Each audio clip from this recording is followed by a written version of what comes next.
call the meeting to order.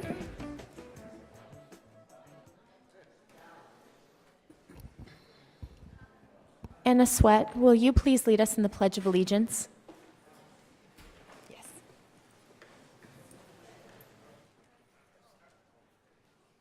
I pledge allegiance to the flag of the United States of America and to the republic for which it stands, one nation, under God, indivisible, with liberty and justice for all. Thank you. City Clerk, roll call, please. Yes, Councilmember Duran. Here. Mayor Pro Tem Meister. Here. Mayor Horvath. Here. And Councilmember D'Amico is absent. We have a quorum. Thank you. I'll ask the city attorney if he could give us a report from our closed session agenda. Thank you, Mayor. Tonight's regular meeting was called to order at 6 o'clock. There were no public comments on tonight's closed session agenda, no items added to the closed session agenda, and the closed session was conducted between 6 and roughly 6:45 on the subject of labor negotiations, and no reportable action was taken by the council. Thanks, Mayor. Thank you. Moving on to approval of the agenda, I'd like to pull item 2I for further discussion. Are there any other changes to the agenda? Mayor, I'd like to pull 2W and possibly table it until June 1st. And also, I'd like to ask if we could move item 5E to consent.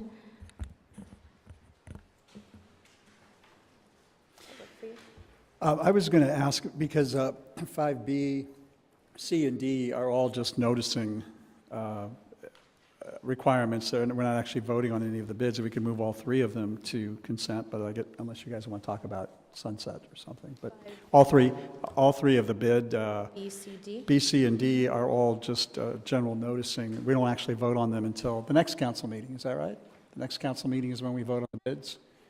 June 1st is when we vote on the bids. This is just the first notice required to property owners.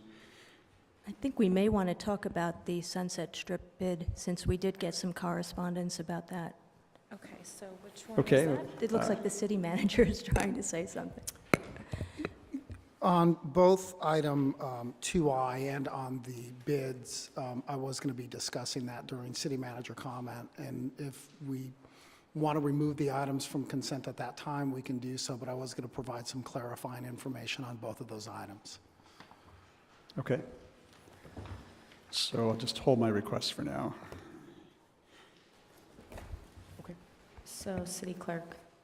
Are you holding 5B, C, and D, just leaving Just them? to see if we can have the city manager answer, but we may pull them anyway. And 2I, are And you? 2I also. I think the mayor's requested to hold it until the city manager comments. Okay. And Oh, 2W, you would like to table? And 5E to consent? Yes, 5E would move to consent. Does that work for you? Are we moving 2W to June 1st or tabling till when?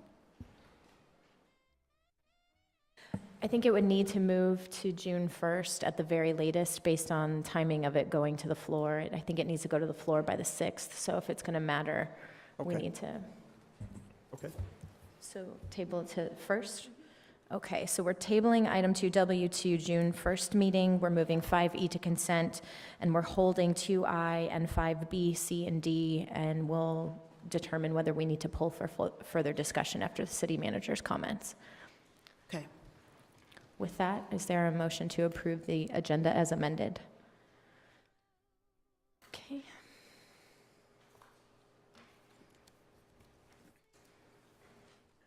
All right, that passes unanimously.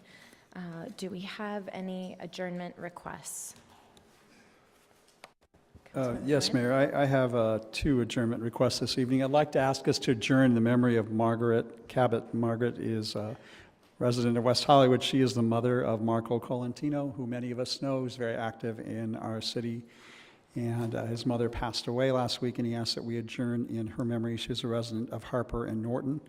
And another resident who passed away, Marcus Shadler, who is a resident of Kings Road, who was tragically killed in a hang gliding accident. He is survived by his live-in girlfriend. I ask that we adjourn in both of their names. Absolutely, thank you.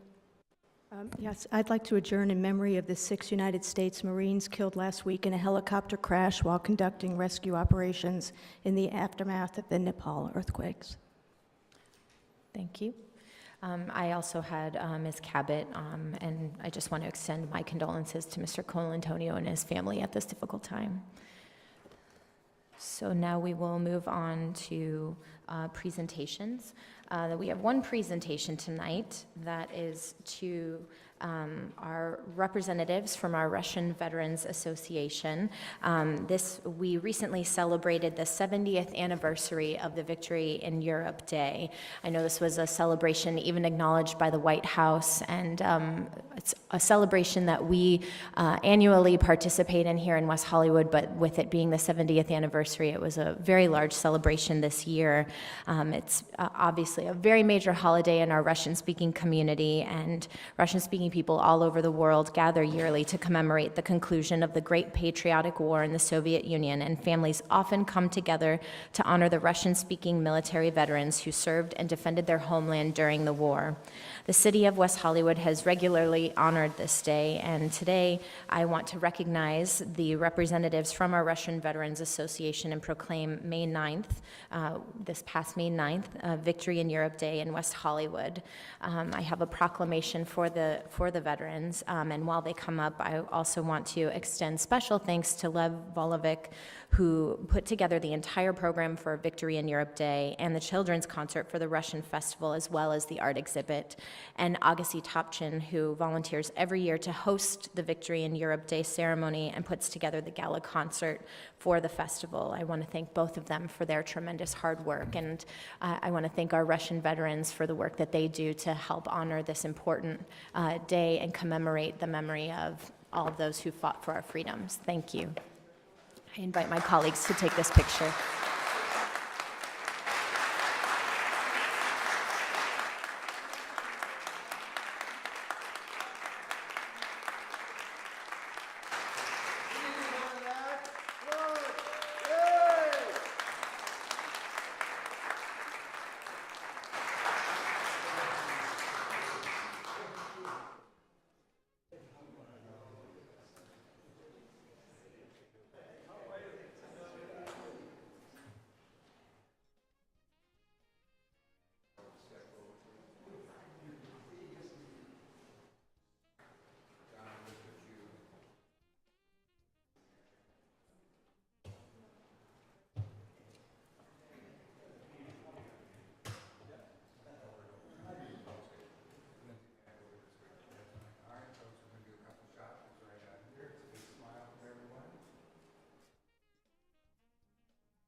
Your translation skills.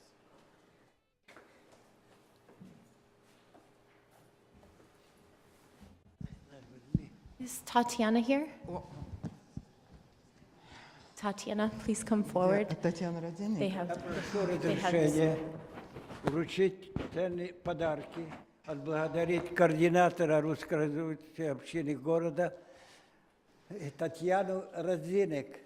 Our presidents of associations of veterans World War II asked permission to congratulate the Russian coordinator Tatiana Radzinik with our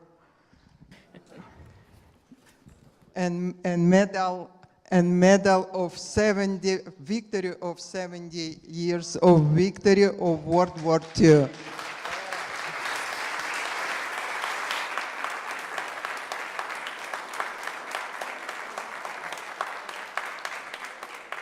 And good gift for her from our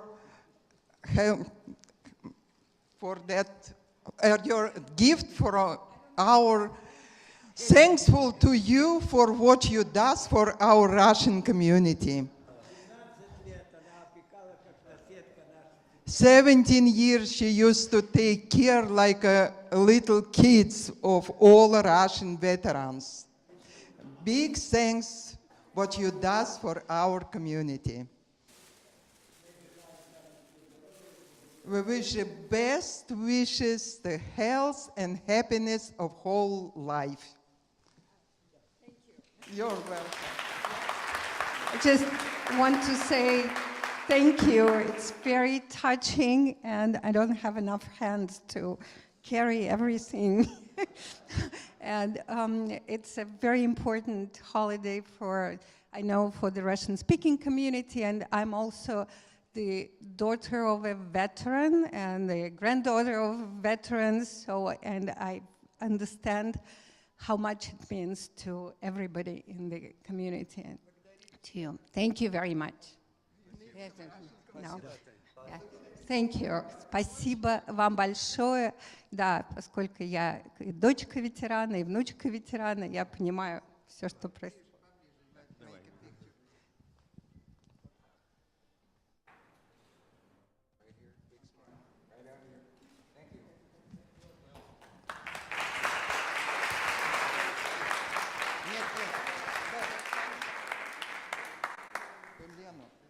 Я хочу еще поблагодарить волонтера Леночку Гольденберг, которая в течение многих лет помогает нам, лежачим больным, посещает больных и способствует, чтобы они жили жизнью города и участвовали в избирательных кампаниях.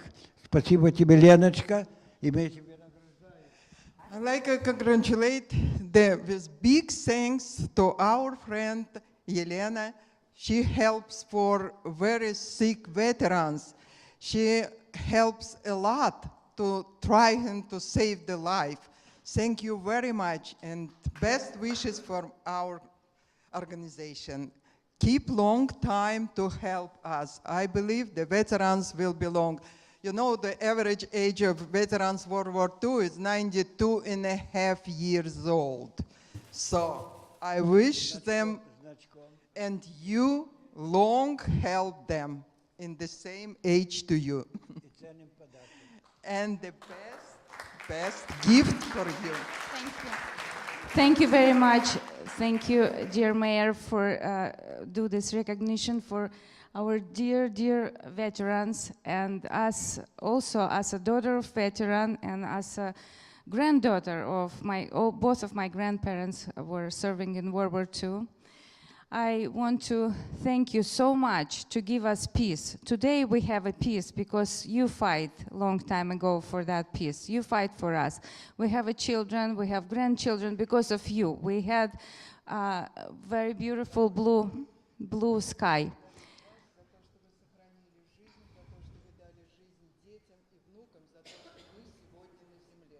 And we live in a great city which will continue to help with your needs. And I will do my best to do that too. Я благодарю городской совет за внимание к ветеранам русскоязычным и радуюсь, что вы с нами и нас всегда поддерживаете. I thank all that City West whole government, all the councilmen to helping Russian community, and I hope you will be help a long time ahead. Thank you very much. Спасибо большое.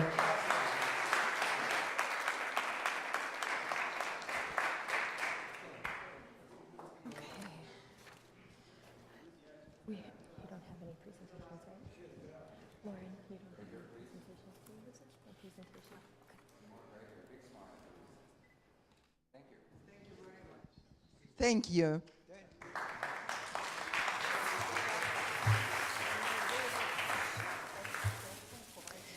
We'll now move on to public comment. This time is reserved for comments related to items on our consent agenda or items that are not included on our agenda. We will start with Tom DeMille, to be followed by Eileen Ma. Tom DeMille, West Hollywood. I have a few props that I'm working with props tonight. The first one is Bruce Jenner, transgender, and it's something that I've been selling a lot of through the town, and it made me think about Bruce Jenner and his bravery to come forward for the transgender community. And I've noticed a big change in the last few weeks, and this person really is a perfect example of someone that could have the key to this city. And we should extend the key to the city to him and bring him in next week before Gay Pride, or a couple weeks, for his bravery. Because so many transgender people are being murdered on our streets, and if we have a little bit of hope here, we should really take advantage of it.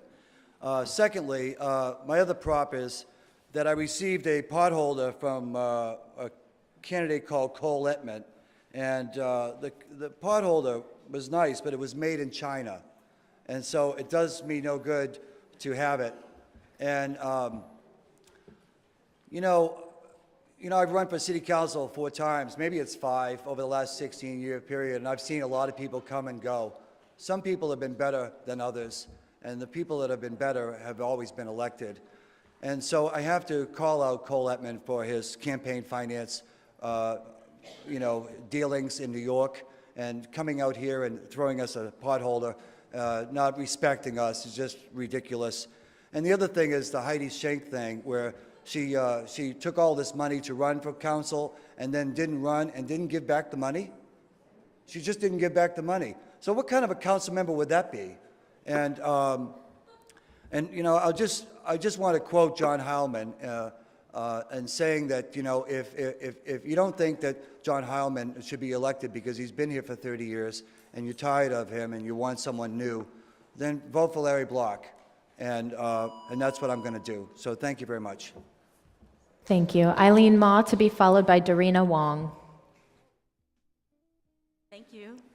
There's actually a few of us here from the Mayday Trans Queer contingent. I don't know if people should come up or... You're welcome to come up all together or individually, if you whatever you prefer.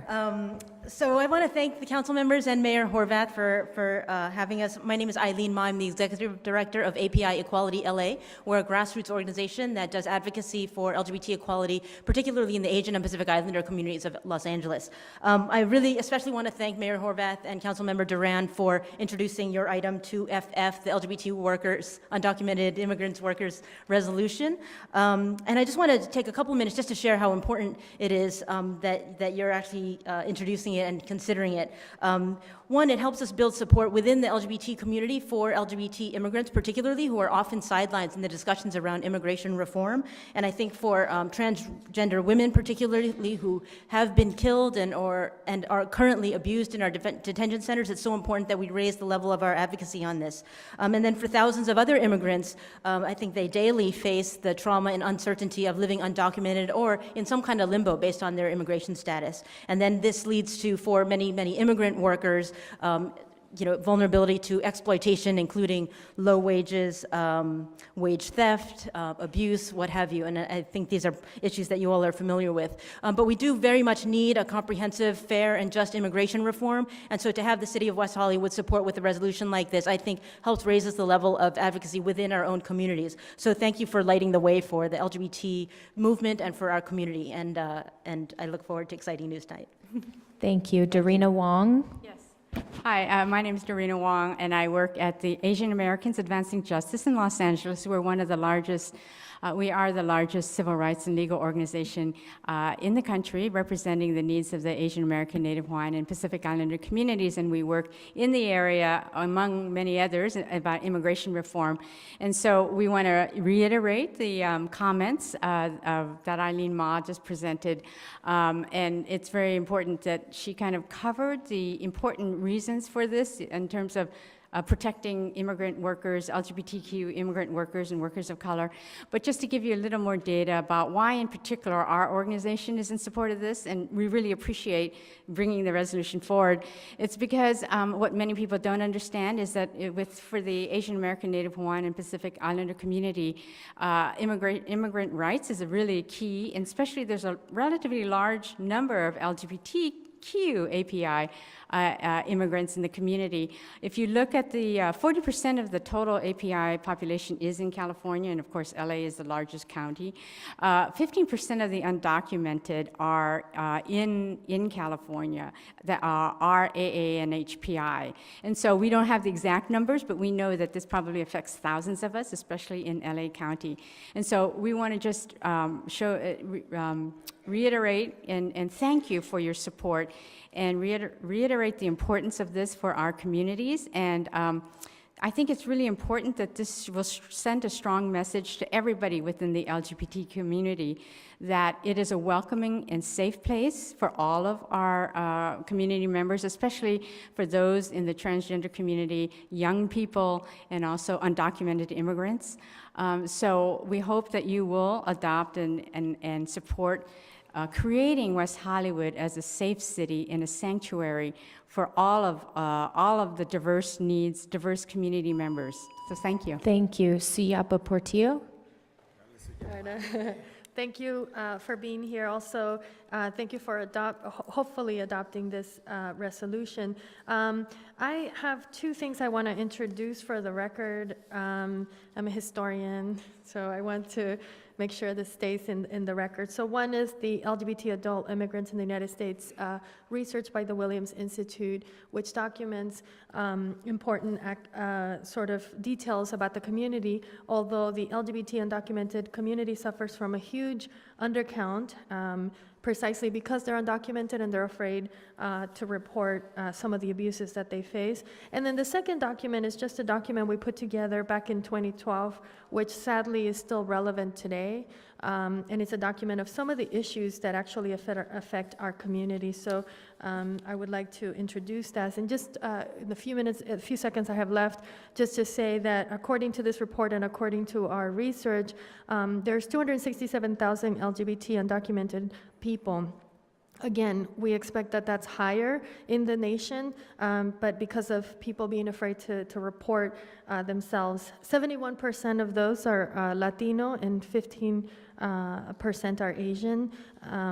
637,000 LGBT immigrants live in the nation that have some form of documentation, not necessarily citizenship, and 113,300 are part of same-sex couples where one may not be documented. So we're talking about a huge population. We're concerned about the 400,000 deportations yearly from the Obama administration, and want to highlight the particular issues facing trans people in detention, the sexual abuse, the discrimination by immigration courts forcing them to go by their sex assigned at birth, and so job discrimination when they get out. So those are some of the things in the report. Thank you. Brandon C., did I say that right? I'm sorry, my English is not so good, but I want to express my personal experience that how difficult to keep my immigration legal statute of my immigration legally. I just graduated from the University of Wisconsin Law School. When I was graduated, I need to get a job and got the employer support me to H-1 visa. That is working visa. Do you know how rate of the H-1 visa this year? Just 23% this year. That means most of people would not get the H-1 visa. That means that you not got, if you have no H-1 visa, you have nowhere to apply the green card. But to me, I chose to stay in America just because this is a freedom country. This is nice to LGBT people. Most of my classmates ask me, why you not get back home? The main reason I'm not taught them I'm gay. I want to live in the freedom country. I want to live in the nice communities. Then I want to say I'm gay. But if I'm back home, it's very difficult to live it's very difficult to communicating with other people. You don't say, I'm gay, just say, my name, my work.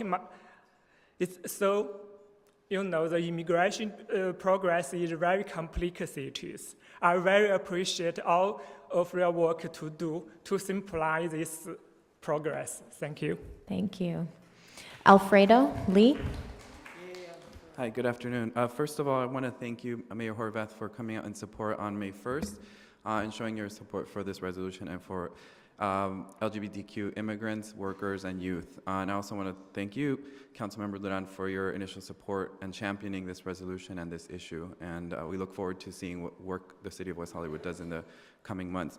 I quickly want to submit this stack of letters for the record of organizations that support the passing of this resolution. I'm going to read the list real quick. API Equality, LA Trans Latina Coalition, Satrang, National LGBTQ Task Force, Gender Justice LA, Familia Trans Queer Liberation Movement, Asian Americans Advancing Justice LA, UFCW Local 770, SOA Watch LA, Vets for Peace, Affirm, which is a transnational feminist organization, and the Mayday Trans and Queer Contingent, of which there are several other organizations which did not submit letters.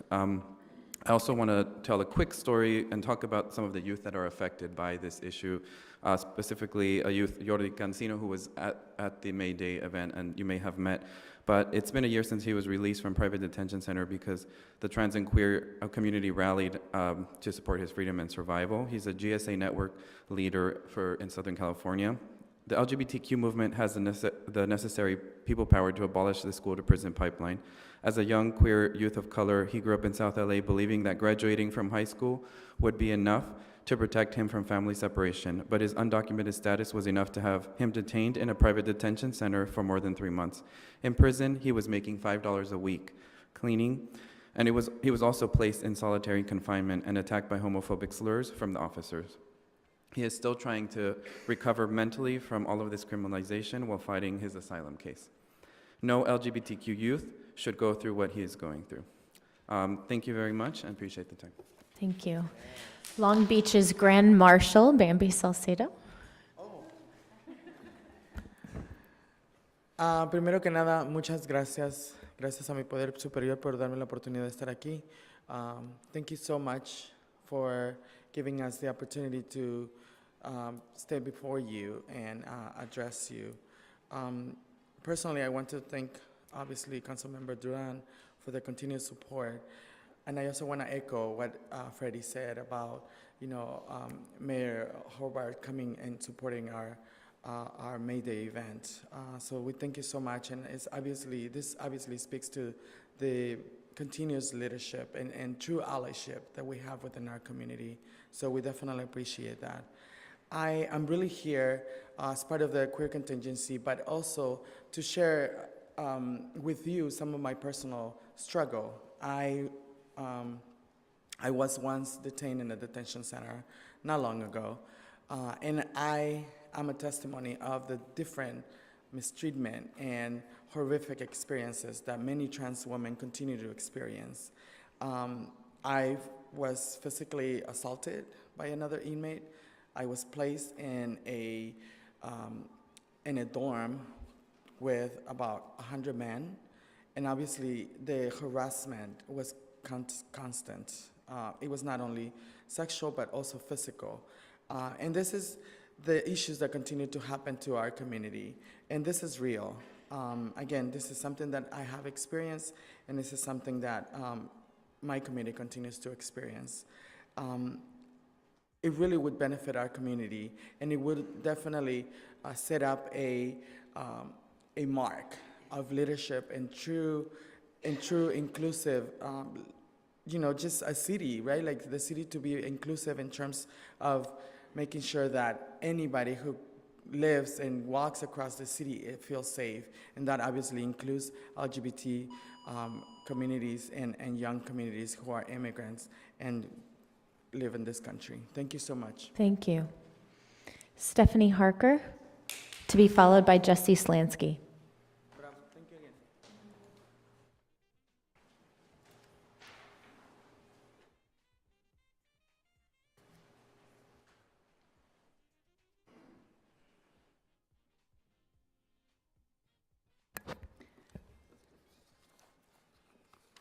Good evening, Stephanie Harker, City of West Hollywood. Good evening, Mayor, Mayor Pro Tem, Council Member, and members of the public.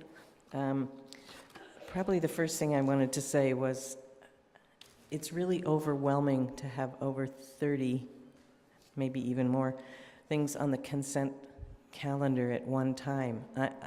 It just seems like it's overwhelming for the people who do want to participate, and there's never enough time to discuss all of them. And I think that if we could make a resolution about resolutions and how many we have at one time. I know it would take longer to get this stuff done, but even so, we're sort of blindly going along here. 2G, I wanted to support anything and everything to save water. Mayor Horvath, thank you for pulling 2I. My comments on that were going to be that I don't know where the numbers come from. And it's interesting that we think that $12.10 is a working wage, and that when you subtract, you do the figures there, $211 extra per month would not really be enough to pay for health care.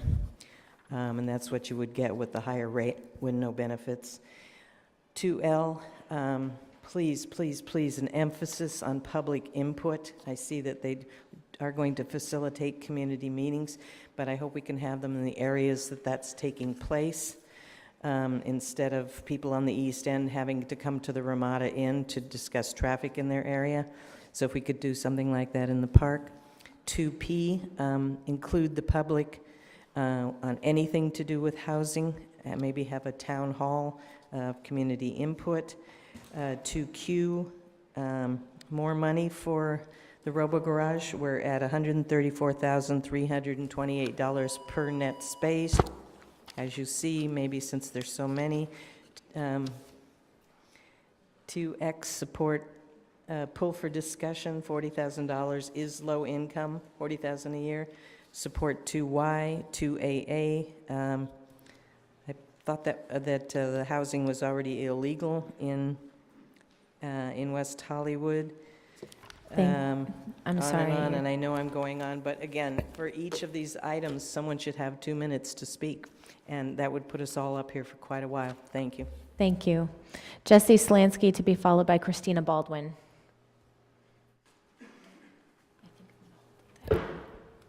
Hi, good evening, honorable council members. My name is Jesse Slansky. I'm the Director of Real Estate Development for West Hollywood Community Housing Corp., and I'd like to thank you for your support of 2X. As you know, we're a mission-driven nonprofit organization, and we've been part of this community for 29 years. We build affordable housing for low-income seniors, families, and people with special needs. What you may not know is that according to the city's housing element, technical appendix, there are over 6,400 households here in the city of West Hollywood who are low income and rent burdened. So we'd like to thank you for caring about them, and we'd like to thank you for your support for the creation of affordable housing. Recently, though, there have been some misconceptions about the Housing Corp voiced in various public forums. So we'd like to correct these misconceptions and invite you and the community at large to an open house to learn about who we are and what we do. So please join us Tuesday, June 16th from 5 to 7 p.m. in the community room of our Laurel Norton property located at 1217 North Laurel Avenue. This event is free and open to the public, but we do please ask that you RSVP to info@whchc.org. I've left some flyers out front, and thank you for your time. Thank you. Christina Baldwin. Thank you, members of council. Thank you, Councilman Duran, for bringing this to the table. My name is Christina Baldwin, and I am president of L Project of Los Angeles. We are a new nonprofit organization based in West Hollywood, but serving lesbian and bi women living and working in the greater Los Angeles area. Our mission is to educate, unite, and empower our community through art and technology.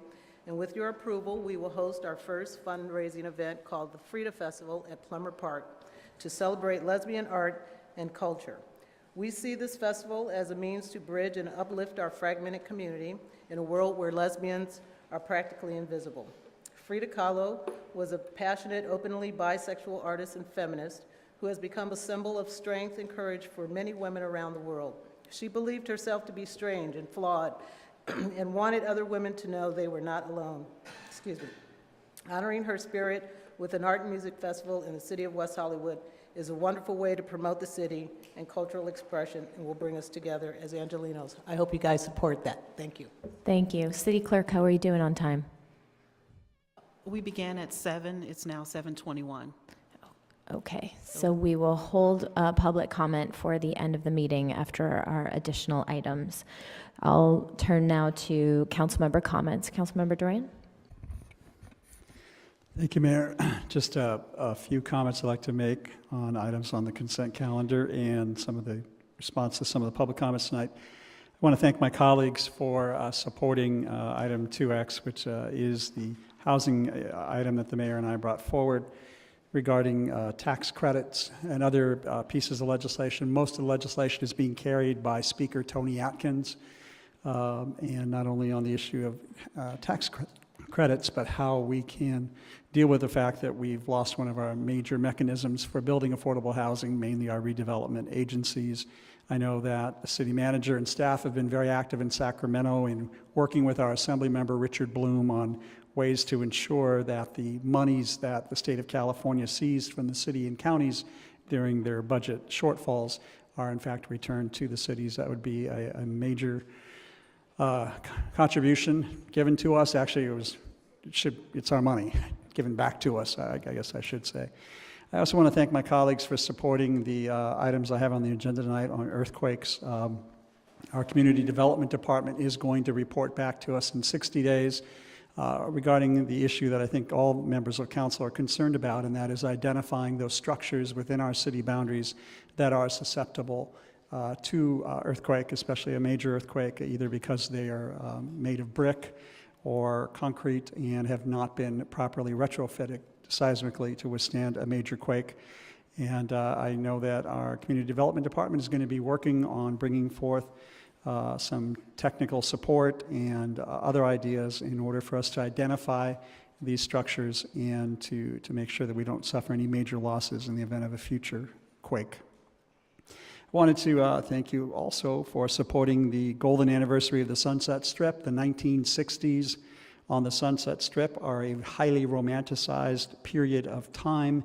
Everything from Goldie Hawn's Go-Go Girl, which was inspired by the women who danced at the Whiskey A Go-Go, to Flower Power, to the music of Sonny and Cher, and Jefferson Airplane, The Doors. All of that, all of those iconic images are West Hollywood's. And I think it's important that as we move into the 50-year anniversary of the years 1966, 67, 68, and 69, that the world focus its attention on the historic Sunset Strip, the contributions that we made to music, art, and culture in this country that are all West Hollywood inspired by the creativity of the people who lived and worked and played here in the city of West Hollywood 50 years ago. I want to talk for a moment about the comment that was made about Bruce Jenner being given a key to the city. In my mind, Bruce Jenner has not earned anything by coming out as a transgendered person. There are many transgendered women and men who have struggled for decades to get these issues onto the forefront. And the real question for Bruce Jenner is, now that you're out, what will you do? He is a member of the Republican Party. He lives in a party that has not been supportive of LGBT people. And if he is willing to take his celebrity status and use it for something beyond being a member of the Kardashian family or being a celebrity and put it to good use to help our transgendered community, then I would say we give him a key to the city. We've had many active members of our community, from Connie Norman, who was very active with ACT UP Los Angeles in the 1980s, to Shannon Minter, who argued the Proposition 8 case before the California Supreme Court, to our own Desiree Saul and Karina Samala and Bambi Saucedo, Shirley Bushnell, and other members of our community who've been working on these issues for a very long period of time. So while I can appreciate that people are moved by his revelation about his transgender status. I'm hoping that he actually does something with it rather than just be part of the cult of celebrity. I also want to announce that the Gay Men's Chorus of Los Angeles has started the first transgendered chorus in the country. And if you are a transgendered person and you can sing, you have to be able to sing. If you can sing, the Gay Men's Chorus of Los Angeles would like to invite you to get more information and come to a future audition. We actually learned from a recent episode of Glee that 80% of the individuals on that television show call Los Angeles their home. So we think we have the makings of the first transgendered chorus in the country, and I will tell you that as GMCLA did to advance gay and lesbian identity throughout the last 35 years of their existence, that a transgendered chorus would actually go a long way to bridging between various communities and using music and art to do that. So I hope that, that you'll do that. Thank you also for supporting the L Project's Frida Art and Music Festival, as was spoken about this evening on September the 12th. And I guess that's it. It's a music and art night for me, that and earthquakes. So thank you, Mayor. Thank you. Mayor Pro Tem? Thank you, Mayor. First, I want to thank the city manager for pulling 2I to explain living wage and versus minimum wage and update the public as to where the city is on minimum wage, because I received quite a few emails about that. Regarding consent calendar item 2L, I just want to add that the east side area is too large compared to other study areas, so I hope that we will break down that area into a number of different areas to study in terms of traffic calming, and also hold the meetings in locations on the east side. And I also will hope that that transportation will look at Center City, especially the area around Kings Road. Regarding 2M, I just wanted to also add for staff that extensive community outreach needs to be part of this plan. This is the Metro. That perhaps the outreach should start a little earlier in the steps that have been laid out. So I hope that there'll be a number of community workshops throughout that process. On May 7th and 8th, my interim deputy, Scott Schmidt, and I attended the 50th Anniversary Conference and General Assembly of the Southern California Association of Governments, also known as SCAG, in Palm Desert. As part of the General Assembly, I cast votes to elect new officers for the organization, as well as voted on several resolutions, including one to support the creation of a wildlife corridor over local freeways so animals like Los Feliz mountain lion P22 can safely travel between our region's open spaces. Among the conference highlights was a preview of the 2016-2040 Regional Transportation Plan Sustainable City Strategy. Over the next year, SCAG will be looking at regional transportation, housing, and employment forecasts, and work with local governments across the region to develop a program environmental impact report to facilitate regional transportation projects. It's important that West Hollywood continue to work with officials from neighboring cities and leaders from Metro and build new relationships across the region to promote mass transit solutions to better link West Hollywood to the regional transportation network. In addition to the RTP update, we attended a session on making transit easy by improving connectivity in the first and last mile, either through active transit, such as walking or bicycling, or other means. We also may be part of a pilot test. We're going to try to get that here in West Hollywood. We also attended a session on innovation, including programs to encourage clean energy and sustainable water sources and new energy options, such as community choice electric aggregation programs. On May 9th, I attended the early morning portion of the Human Services Commission meeting and Aging in Place workshop with my colleagues, and then off to the Victory in Europe Day ceremony in Plummer Park. I encourage staff to work together to coordinate events so that we don't have too many things going on at the same time. I also attended the Rent Stabilization Ordinance 30-year anniversary with my colleagues here. It was great to see several former commission members, and even though we have 30 years under our belts, we will be facing many challenges with housing in the years to come, as Councilmember Duran mentioned, and we need to protect our existing workforce housing. This Wednesday, May 20th at 6:30 p.m., there will be a candidates forum for the special election on June 1st. It will be here in council chambers, or you can watch at home. I hope that we can ask WehoTV to repeat the broadcast between now and June 2nd, so as many people as possible have the opportunity to watch. Also, next Tuesday, May 26th, is the deadline to request an absentee ballot. In recent West Hollywood elections, people with absentee ballots are 33% more likely to vote. Because June 2nd is a special election, we need to do everything we can to make sure that we can get people to cast a ballot. So even if you're not sure whom you're supporting, I encourage you to mail in an application for an absentee ballot. You can download one at weho.org/elections or visit the city clerk's office during regular business hours. This Thursday, May 21st at 7 p.m., the Department of Public Works and my office will be holding a community meeting to discuss parking reforms. Staff will give a presentation on their findings from the parking credits occupancy study, and we will also discuss ideas on how to make parking more affordable, accessible, and available in West Hollywood before council continues our conversation on June 1st. And one last thing, speaking of parking, you can park for free this Friday at parking meters across West Hollywood.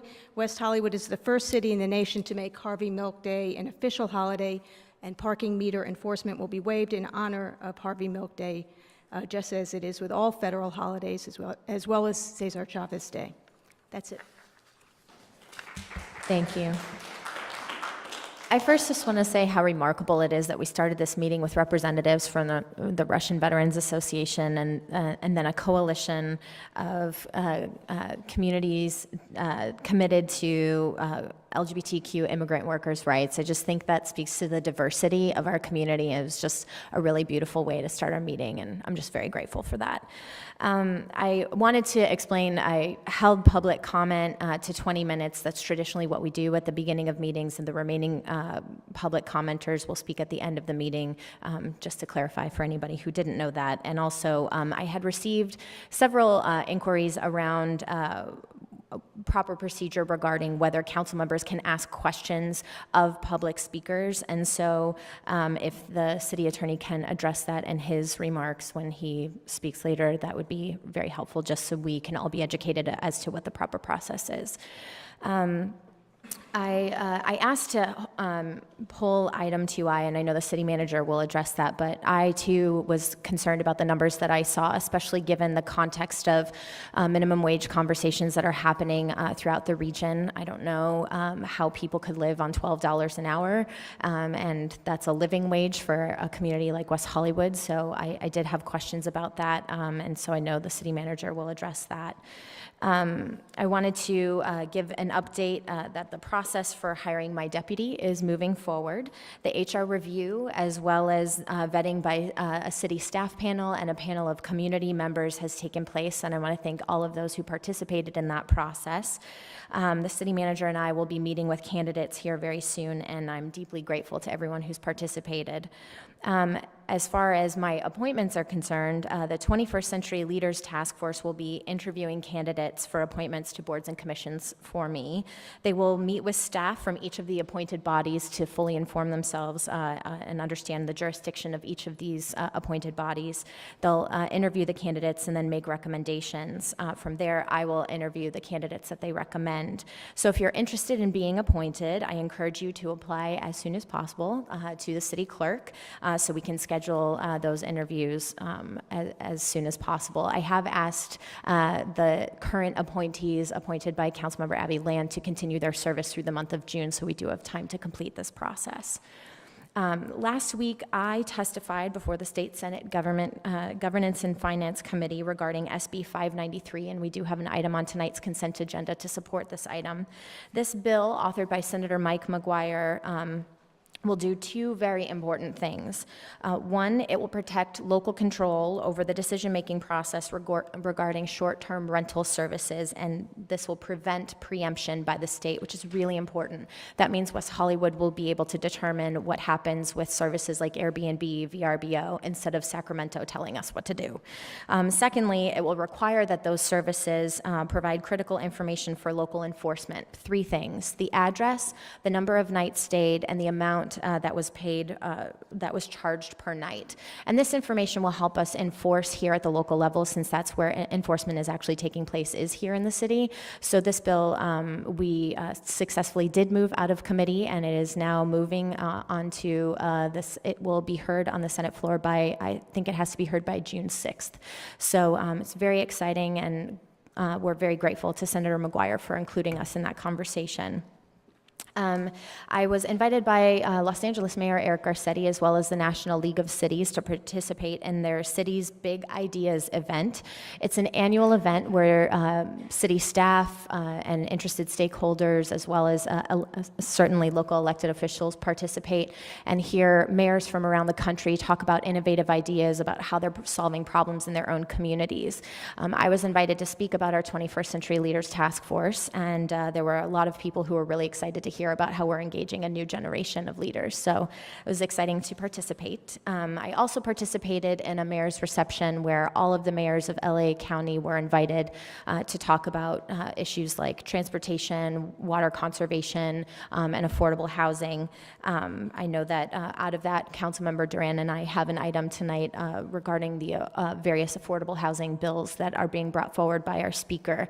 So it's a really helpful venue, and one of the people who was there was Mayor Julian Gold, with whom I have met personally to discuss water issues. And I guess I'm a bit of a glutton for punishment, because the night after our last council meeting, I went to the Beverly Hills City Council meeting, and I did speak on behalf of the city regarding their proposed changes to their water district with regard to the state regulations that were enacted by the governor. And as a result of participating in that conversation, our city staff have been invited to participate every step of the way with the Beverly Hills Water District. So we will be participating along with the Beverly Hills City staff as that moves forward. So we're really trying to work together with regard to how those changes will come forward with Beverly Hills. And I am meeting again with Mayor Gold on Wednesday morning to continue that conversation, as well as other issues such as aging in place that we want to work on together in both communities. So we're continuing those conversations. If you have issues that you want me to raise with the mayor of Beverly Hills, please do let me know. I know recently there was, unfortunately, the water main break that is serviced by LADWP on the east side.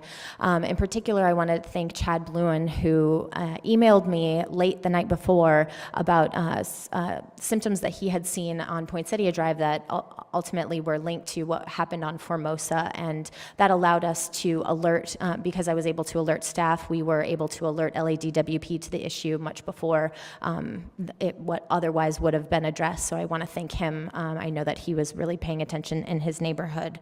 I also, through staff, have been in communication with LADWP about proposed repairs, and I know they are now trying to fast track. It's very important to me that those repairs are fast tracked. They've now been moved up. They are scheduled currently now for September of 2016. That's moved up in their timeline. I'm trying to figure out why it is taking so long. I'm advised that there are design-related issues, but we're continuing that conversation to see if that repair can be done any sooner. I know that community has experienced tremendous losses from several breaks in recent years, and so we are working with LADWP to expedite that process as quickly as we can. This past weekend was a graduation weekend, and in particular, I want to congratulate the Women's Advisory Board Vice Chair Sylvia Salguero, who graduated with her MSW. She also received Dean's recognition at USC, which is very hard for me to say as a graduate of Notre Dame, but I am very proud of her and want to congratulate her. I also wanted to note that John Heilman was voted Grand Marshal by his graduating class from Southwestern Law School, which was exciting. I know my colleagues have mentioned the 30th anniversary of rent stabilization. We also participated in the Public Safety Awards, and I want to give another shout out to Detective Gregory Paul Bogney, firefighter paramedic Sheila Kelleher, and Block by Block security ambassadors for their work and the recognition they've earned in keeping our community safe. Tomorrow is the Senior Health Fair. It's taking place at Plummer Park from 9 to 12. Also, there will be a special screening this Friday to celebrate Harvey Milk Day of Nellie Queen, The Life and Times of Jose Julio Soria. It's taking place here at 7:30 p.m., so I encourage you to check out that screening. It's going to be really great. There's also the West Hollywood Harvey Milk Day of Service on Saturday, May 23rd. That's this coming Saturday from 10 to 4 at West Hollywood Gateway. And then on Sunday, there's an e-waste collection taking place at Gelson's Market from 11 to 2. The following Wednesday, because it is senior month, the Senior Advisory Board meeting and reception will take place here in Council Chambers at 2 p.m. And also on Wednesday, the 27th, will be the Volunteer Awards taking place from 5:30 to 7 at Plummer Park in rooms 5 and 6. I also wanted to let you know I'm going to start a WeHo Walks tradition every Sunday morning from 9 to 10 a.m. I started it a little bit later than I normally would, but I thought that might catch some of those who wake up a little bit later on a Sunday morning. So from 9 to 10 a.m., we'll be walking in different neighborhoods throughout the city. We're going to start this weekend right outside in the motor court there. So if you're interested in just walking the neighborhood and having a little bit of exercise, a little bit of sunshine, and a whole lot of fun, please join us. I'd love to have you walk with us. City Manager. Thank you, Mayor, members of the City Council, and members of the public.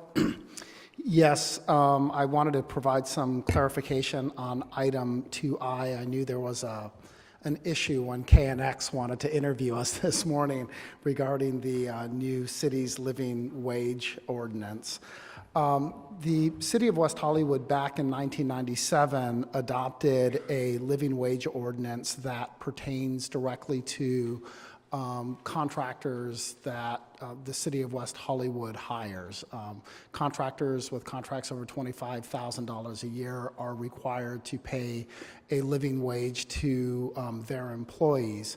That includes the trash haulers and other types of large-scale vendors that do work for the city. We update the ordinance based on CPI. That's what the ordinance requires. So tonight's item is merely related to those entities that do business with the City of West Hollywood.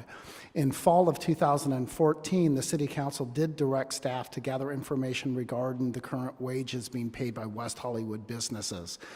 Staff is currently in the process of analyzing certain and collecting data, and we're monitoring the larger conversation that's happening nationally along state and also within the City of Los Angeles, and we will be bringing back to the City Council a draft outline and policy on exploring creating our own minimum wage standards for the City of West Hollywood. So that'll come back at a later date. So this item in no way precludes us from raising the minimum wage, proceeding with that study.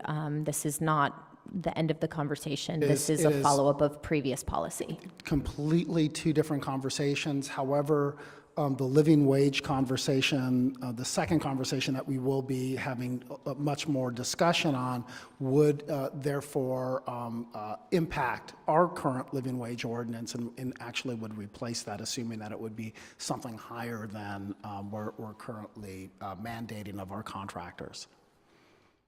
So does that work? The other item I wanted to briefly touch upon is items 5B, C, and D. These are administrative items. They're items to initiate the process for a number of bids. Two of the bids, items C and D, which are the Sunset Strip Business Association, and also the design district. We did receive some correspondence today. We will analyze that correspondence, and it will be part of the formal staff report that is brought to council at the June 1st meeting. Also, as part of our engagement and outreach for both of these business improvement districts, we will be noticing each of the businesses to make sure that they're aware of the conversation that'll take place on June 1st. In specific to the Sunset Strip Business Association, I have directed staff to reach out to the businesses that did submit letters today that were concerned with the current work program. So we will have conversations with them and with the executive director of that bid, and we'll bring back some feedback and recommendations on the June 1st meeting. Tonight is not an action item. Tonight, again, was just more of a notification and more of the administrative process to get the formal discussions moving forward, and those formal discussions will occur on June 1st. Thank you. So with that, do we still want to keep 5B, C, and D and 2I? Do we want to move those to consent, or do we want to still pull them? I would be fine with moving it to consent. Okay. Yes. Great. And I'll hand the mic over to the city attorney to address the mayor's question.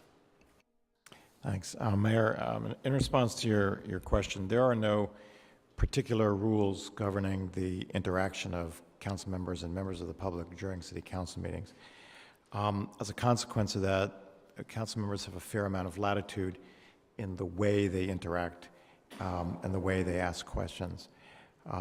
Generally speaking, it has been customary in the city for council members to want this council meeting to be a welcoming environment, and for all members of the public and all persons who wish to speak to feel that they can do so and are welcome to do so. So that would conclude my response to your question. Great, thank you. I failed to mention a couple of disclosures. I received contributions from members of the L Project as well as Hollywood Tow. And while I know it's not required for me to recuse myself from item 2CC, I do look forward to personally benefiting from paycheck fairness once it gets passed.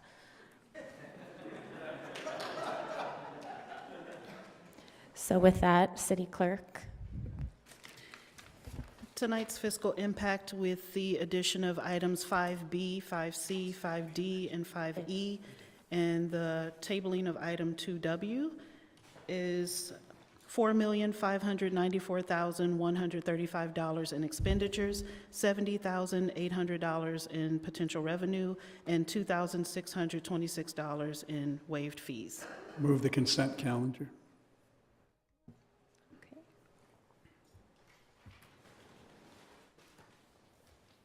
Looks like that passes unanimously. Thank you. We now have a public hearing on the proposed fee resolution for fiscal year 2015-2016.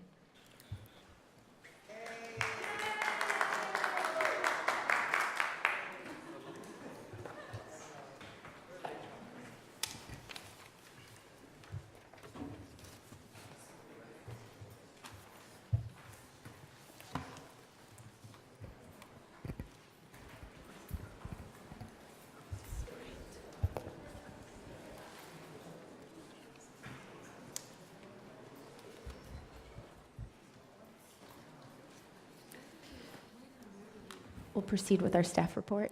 Great. Good evening, Mayor, Mayor Horvath, Mayor Pro Tem Meister, and Councilmember Duran. My name is John Leonard. I'm the Revenue Manager for the city. With me tonight is Claudia Duncan, a Financial Management Analyst in the city's Revenue Division, and David Wilson, our Director of Finance and Technology Services. The item before you tonight is the city's annual fee resolution. Each May, the City Council adopts a fee resolution for the upcoming fiscal year, which includes all of the city's fees for that year. Your packet includes a listing of all city fees as well as justifications for any changes. In total, there are 18 changes to the fee resolution, which I will provide an overview of now. I will start with the Recreation Division, which has 4 changes. The first is to Plummer Park tennis rates. The change before you tonight increases the per-hour rate from $5 for residents and $7 for non-residents to a flat rate of $8 per hour per court for all users. This change is based on council direction from the January 20th meeting. The second change is to tennis tournaments. Specific fees for tournaments are being removed, and new fees will be determined by the city's Human Services and Rent Stabilization Director on a tournament-by-tournament basis. The fees will vary based on the length of the tournament, the type of the tournament, skill levels, and the overall cost of running the event. The third change is to the fee range for recreation classes. It is being adjusted from between $20 and $150 to between $10 and $175. So it is being decreased on the low end, but also increased on the upper end. And this is to provide greater flexibility for programming. The final change in the Recreation Services Division is the annual community garden plot fee. The change corrects the previous schedule, which stated that the fee was for a 6-month period when it was actually for an annual. So that was just a typographical error.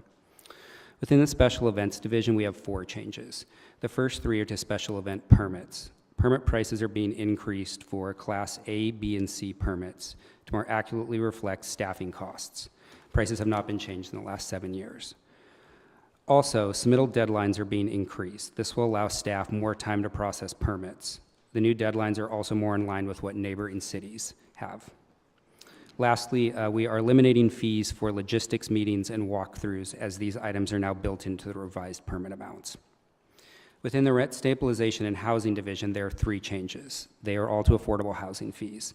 The first is to the Commercial Affordable Housing Impact Fee. Staff is recommending that the fee be increased from $2.85 per square foot to $4 per square foot.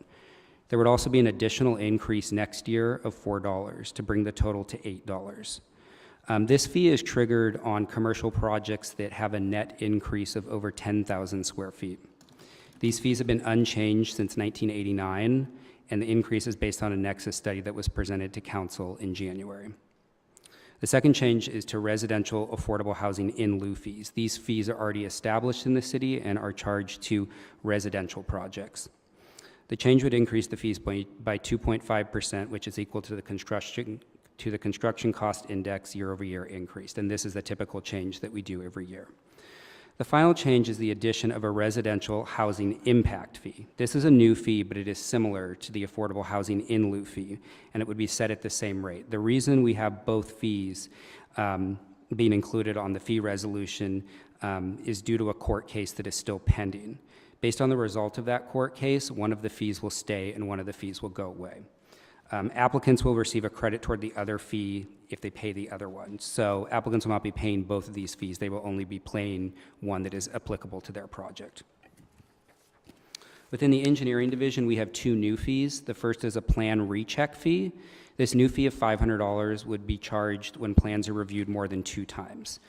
It's meant to offset the additional staff time that occurs when plans have to be reviewed multiple times, and it is also meant to encourage the submittal of more complete plans. At this point, we see plans that are submitted that are pretty rough, and we're hoping to limit that. Sometimes plans are in plan check 6 or 7 times.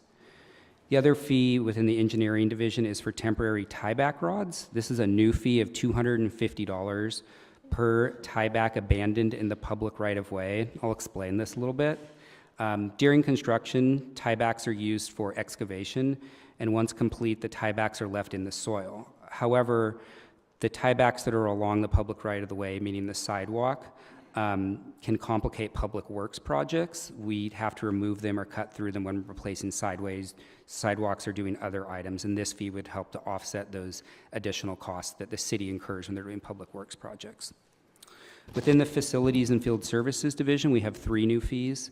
The first is a plan check fee. There are several other divisions within the city that have plan check fees, engineering, as I just mentioned, and building and safety.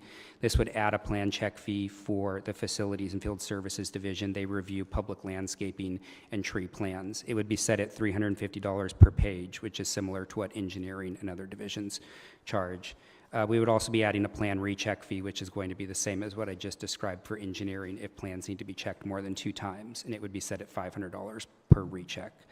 The final item within facilities and field services is a street tree replacement fee, and this is a new fee that will be charged if a street tree is removed during construction. In conversations with the division, they work very hard to discourage the removal of trees during construction, but sometimes it occurs. One example would be when a new project is occurring, if a driveway is being relocated from an edge of a site to the middle of the site, a street tree may be removed from that location but then replaced somewhere else. So this is a fee that would be paid to the city so that we replace the tree.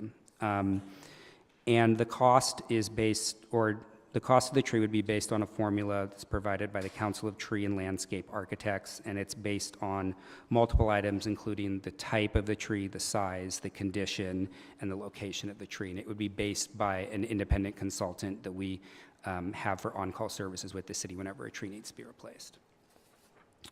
The last changes are within the current and historic preservation planning division. The first change is a general annual adjustment to all of the division's fees, and this is 1.7%. We do this each year. It's based on the CPI.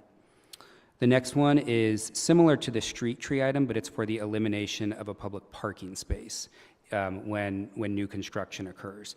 Same example, if a driveway is relocated, we may lose a public parking space. Just like the facilities division, parking tries very hard to keep those public parking spaces there or to replace them depending on the alignment of the development. But if one is removed, it would be a $20,000 fee, which would be deposited into the city's parking improvement fund. Right now, there is no fee, so we're hoping this fee also discourages the elimination of parking spaces on street through developments. The final would be the removal of document request fees within the community development department. Any of these items are actually typically requested through the Public Records Request Act, and the city clerk's fees applies to those. So the fees no longer need to be within the planning department. We are available for any questions, but first I'll turn it over to Claudia to talk a little bit about the city's comprehensive fee study, which we are starting now. Yes, my name is Claudia Duncan. I'm with the Revenue Division. We are currently in the process of selecting a consultant that will be performing a comprehensive fee study. We received 3 proposals, and all 3 applicants have been invited to participate in an interview panel. Once a consultant is selected, staff's recommendations will be presented to City Council for consideration. One of the main tasks of this fee study will include the reviewing and analyzing of all existing city fees. To accomplish this, the consultant will have to interview all city divisions that currently charge fees to document the reason for the fees and their applicable rates. They have to review, compare, and analyze similar fees from comparable municipalities. They will be meeting with local businesses, residential, and development communities to determine the impact of these fees on the local community. They will also need to analyze and document whether each city fully covers the cost to provide the related services. The selected consultant will also have to provide a nexus analysis for development exaction fees that detail the nexus between the specific impact fee and potential new development in the city. Lastly, the consultant will be required to compile all findings and conclusions into a final report to the city. The report will include justifications and recommendations regarding the city's fees and the rate. They will make recommendations regarding adding new fees, removing existing ones, basing their conclusion on their research, their knowledge and expertise of municipal fees, and their discussions with the local community. The consultant will also provide recommendations regarding revising the methods we use to update the city fees on a yearly basis. Our goal is to have a finalized report from the consultant by January or February of next year, so that the recommendations and changes can be incorporated into the city's fee resolution for next year. probably May of 2016. So let us know if we can answer any questions for you. Thank you. First, I'm going to ask the city clerk how this item was noticed. It is a public hearing. It is a public hearing. The notice was published in the West Hollywood Independent and posted as required by law. Thank you. Mayor Pro Tem, you had some questions? Okay, my question is, does every fee that's supposed to have an increase, a CPI increase, is it reflected in this fee schedule? Yes, it is. Then my question is, the annual parking credits fee is supposed to be subject to an annual cost of living adjustment based on consumer price index, but it's not reflected in the fee resolution. I would ask the parking division to come up if they have any comments or...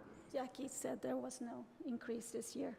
So there was no increase this year. We can, at the direction of council, we can increase that based on the CPI. Okay, because it's in the ordinance section, it's supposed to be every year. Thank you. Councilmember Duran, do you have any questions? Okay, we'll proceed with public comment. David Warren, to be followed by Larry Block.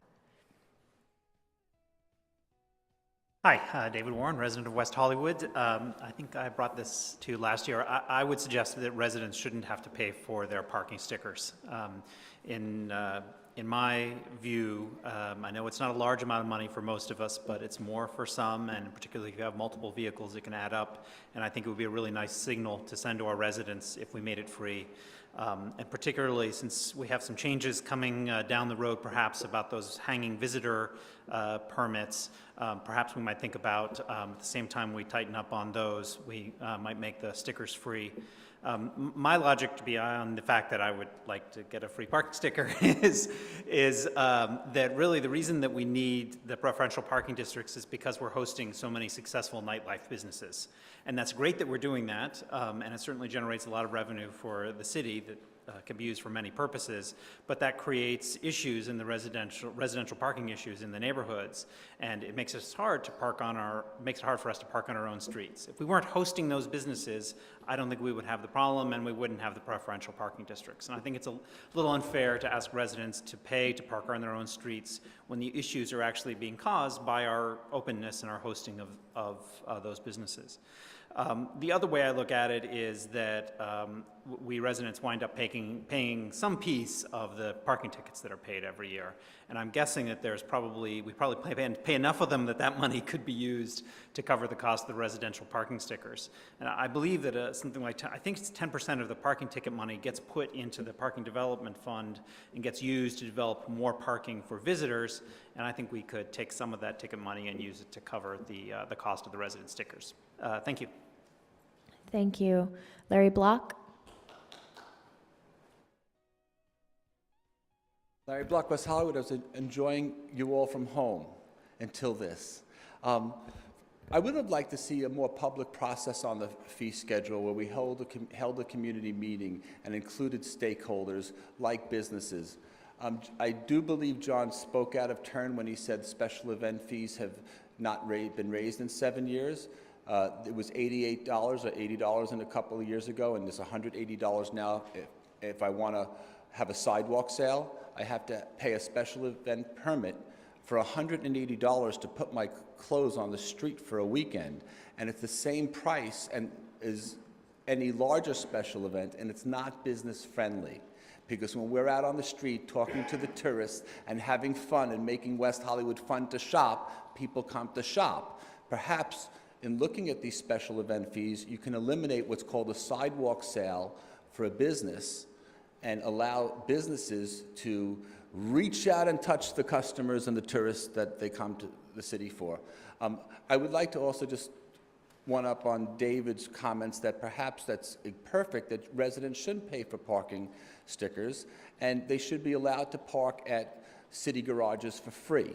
We have a great source of parking revenue, ticket revenue, and eat, shop, and play West Hollywood. We want to encourage that our local, and all the studies show up on Sunset, 80% of the people go outside of the area. If we would let people eat, shop, and play in West Hollywood by parking at the city garages, it might also help the local small businesses, besides the bigger shopping centers like Target that have their own parking lots. And anyway, thank you very much. Thank you. Steve Martin? Steve Martin, West Hollywood. I just want to echo what David said. I think when it comes to permit parking, that the residents, we put up with a lot, we pay a lot, our friends pay a lot when they come to visit us and get tickets. If we could work out something that would avoid abuse, like if we had to have stickers on our vehicles, and maybe if you wanted to have a hanging identification, you would pay for that, but maybe the stickers could be free. I think we could work something out to give something back to the residents who maybe don't avail themselves of social services or whatever, because we put up with a lot living here. I would also think that we should be raising like the Quimby fees that developers pay for parks. We should also be instituting a fee on developers of anywhere from $2,000 to $5,000 per unit to start replacing worn out pipes. I know that's been an issue for John Duran. It's an issue for all of us, but we can't pretend that we can replace pipes without a funding mechanism. And when you're putting more and more load on our aging infrastructure, including our water pipes, and then expect nothing bad to happen, that just seems like the height of folly. So one way of dealing with it is to make the people who are developing in the city pay for that. Now, I know some people will be very concerned because people are very close to developers, but the fact of the matter is the city exists for all of us. We don't run the city for the benefit of the developers, and it's really time for them to pay their fair share. Thank you. Thank you. Councilmember Duran? Move to close the public hearing. I'll second that.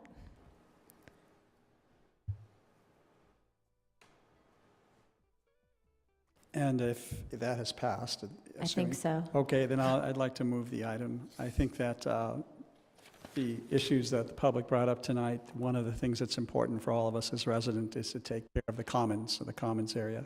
And the parking enforcement staff that we have, that we can contract with, must be paid for in some manner. And parking enforcement is there for the residents' benefits. And another issue that would come up if it would be having to identify residency requirements.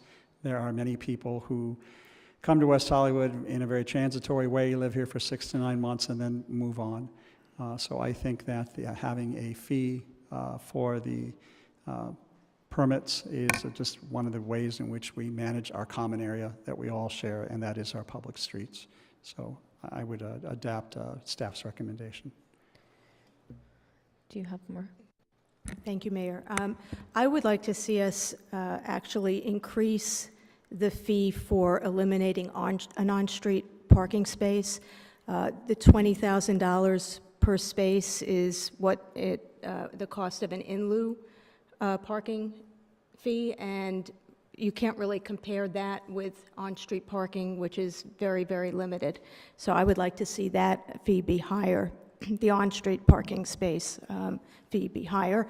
I would like to see the annual parking credits fee be raised by as it's supposed to be in the ordinance, and also the encroachment fee for a parking meter.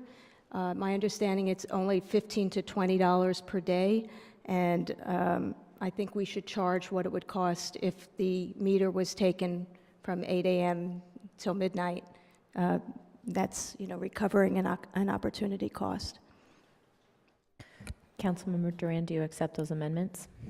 No, I think there has to be an actual nexus between fees and the services that are being provided. I'd like to hear from staff about what sort of findings we have to make in order to increase or decrease any of the proposed fees that are in the resolution tonight. For the parking credit fee, that's easy. We can make that CPI adjustment as is outlined in the ordinance.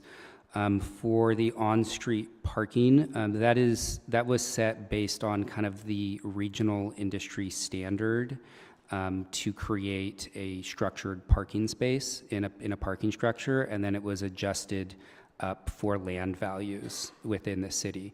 So it's an average number. We would have to do further research if we wanted to increase that, and we could certainly have our consultant look at that as part of the comprehensive fee study if we wanted to leave it at the $20,000 this year and then increase it next year as part of that fee study if we can justify that amount. For the encroachment fee, it's been my understanding that we have set it at the amount that it's set at, which is based on the average amount that we collect per meter throughout the city on a daily basis. So we do not charge the entire amount because on average somebody isn't parked at the meters all day long. Is that the average based on this past year or the past couple of years since we extended the meters? I am not sure about that, and I would ask that question of parking staff. But it's my understanding that that fee has not been substantially raised within the last several years, so it is probably set at the lower amount. It sounds to me like Mayor Pro Tem has raised a CPI adjustment on the parking credits, which is something that we could do tonight. Perhaps that's the one that I would agree that we could do. The others, I think, would require additional study, and I don't want to hold up the entire resolution to do that. And we can certainly include both of those items within the comprehensive fee study, which we will be looking at, as Claudia mentioned, everything. So then we could make those adjustments next year for those. Thank you. Is that okay? Okay, great. The one question I did have actually is not about the specific fees, but in the rent stabilization and housing division changes, it says that the affordable housing impact and in lieu fee apply to a multifamily residential project. But my understanding was that it was only apartments, not for condos. Is that correct? Correct. It also applies for condos under 10 units. So for projects over 10 units, they are required to build the affordable housing on site. Under 10 units, they have the option of paying the fee. So that's for condos. For apartments, the impact fee can be paid regardless of the size, but for condos, it's under 10 units. Correct. Okay, thank you. May I ask Mr. Leonard, there was a question brought up about the parking permits. If individuals are on limited income, seniors or people with disabilities, what provisions, if any, do we make for those particular permits if somebody has a limited income? I am actually not sure if we charge a lower amount for parking permits. David, are you? We do not. We charge the same. Maybe what... Oscar, since all these questions are about you, can you come down? Thanks. As Oscar walks, maybe if that maybe is something... Okay, all right. Yeah, just in case Gene's here, Oscar Delgado, Public Works Director. No, we have an $8 fee for the sticker if you meet the low income, so we do have that factored in. We've had that in for a few years. And I believe it's $8, although every time I look at my screen, it blanks out. But yeah. Okay, so we do have a provision for people who are low income for whatever reason. Yes, we do. All right, thank you. Does that address everyone's questions?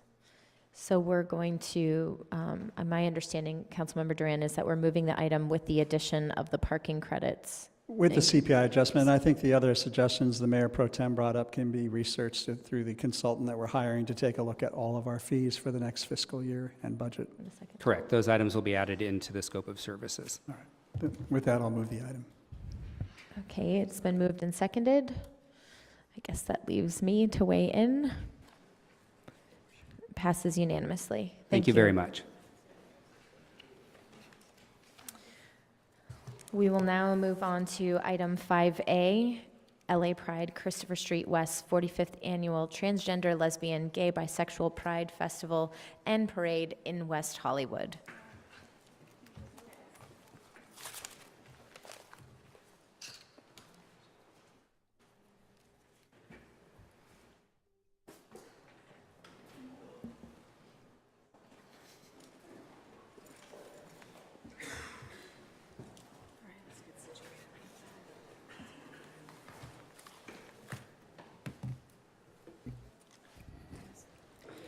Good evening, Mayor, Mayor Pro Tem, and Council Member. I'm Elizabeth Savage, Director of Human Services and Rent Stabilization.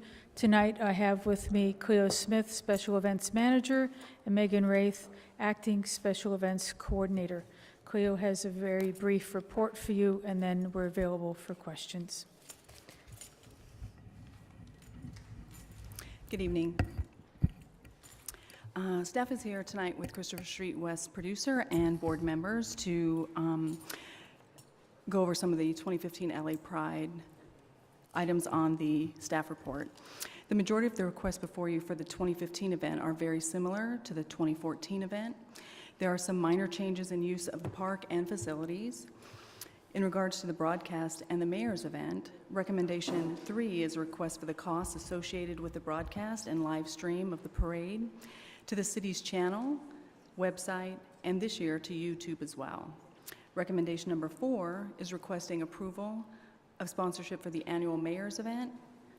Staff and CSW are happy to answer any questions that you may have. Do we have any questions before we take public comment? Okay, we'll hear from the public. Jeff Consoletti, to be followed by Tom DeMille. Good evening, Mayor, Mayor Pro Tem, Councilmember Duran. My name's Jeff Consoletti, resident of LA, business owner here in the city of West Hollywood, and producer for Christopher Street West's LA Pride celebration. This is my 6th year working with Christopher Street West. It's really been a pleasure to lead this event alongside such a great organization, but also right here in the city of West Hollywood. And my comments tonight are really to thank the council, who's been very gracious over the years with a lot of programming adjustments and changes that have certainly helped to improve the quality of this event, but also to the residents. I realize that anytime we are attracting tens of thousands of people to the city, that does come with its fair share of encroachments and a lot of patience that we ask of the residents. And as a producer, we try to minimize that as best as we can, and I'm truly appreciative for that process. It's always a pleasure to work with city staff and my friends in public safety. We are planning, once again, a very epic celebration in honor of 45 years of Pride. This is Christopher Street West's 45th anniversary, so it is a landmark year. We have some of the best entertainment in the country coming to our Music and Arts Festival.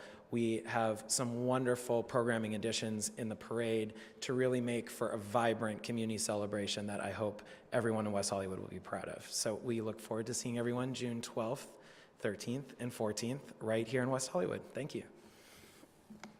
Thank you. Tom DeMille, to be followed by Rick Watts. Rick Watts, to be followed by Steve Martin.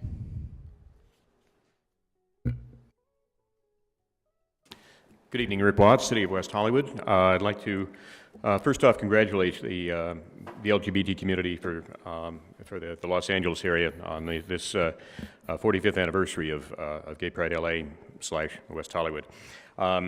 As someone who moved out here from Colorado to seek refuge in this town, I am ever so grateful that West Hollywood and the LGBT community was here with open arms.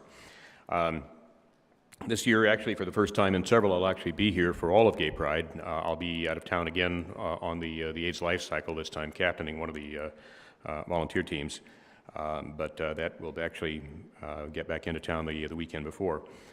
So I'll be here to enjoy the full event. Gay Pride, as you know, is about dealing with not just a celebration of the LGBT community and its proper place among the family of all Americans, but it also is about dealing with the issues in our community, not least of which still 30-odd years later is the AIDS pandemic. And to that end, a few days back, the city sponsored an event over at Plummer Park dealing with the concept of pre-exposure prophylaxis and post-exposure prophylaxis. And these issues will continue to come up before the city over the coming months, and I hope that you will give them due consideration as another arrow in the quiver to fight this epidemic and finally put an end to it. To that end, I'd like to announce that my labs that I got back a couple of weeks ago, 19 years ago, I was at full-blown AIDS, laid up at Cedars, hoping to not lose a foot to staff. My last T-cell numbers a couple of weeks ago were 1635, so I probably can lend a few out if anyone would like to have some. Thank you very much. Thank you. Steve Martin? Steve Martin, West Hollywood. I think for a lot of gay men, women in my generation, coming out was a difficult, painful, for some people, very traumatic process. And Christopher Street West, Gay Pride, really helped me and many, many, many thousands of other people really get in touch with ourselves. You know, Tom DeMille earlier had talked about maybe having Bruce Jenner be the Grand Marshal. And I do think that's been one of the weaknesses of late, that we don't always have a Grand Marshal that really relates to gay, lesbian, transgender, GLBT pride. It's often been a celebrity. And when I think you need to get someone up there as Grand Marshal that makes people think. Because when I heard the comments from Councilmember Duran about Bruce Jenner, that just seems so mean-spirited and partisan and so lacking in compassion for a person who you haven't walked in their shoes and a person who's going through something that's very, very important to him, no matter how he does it.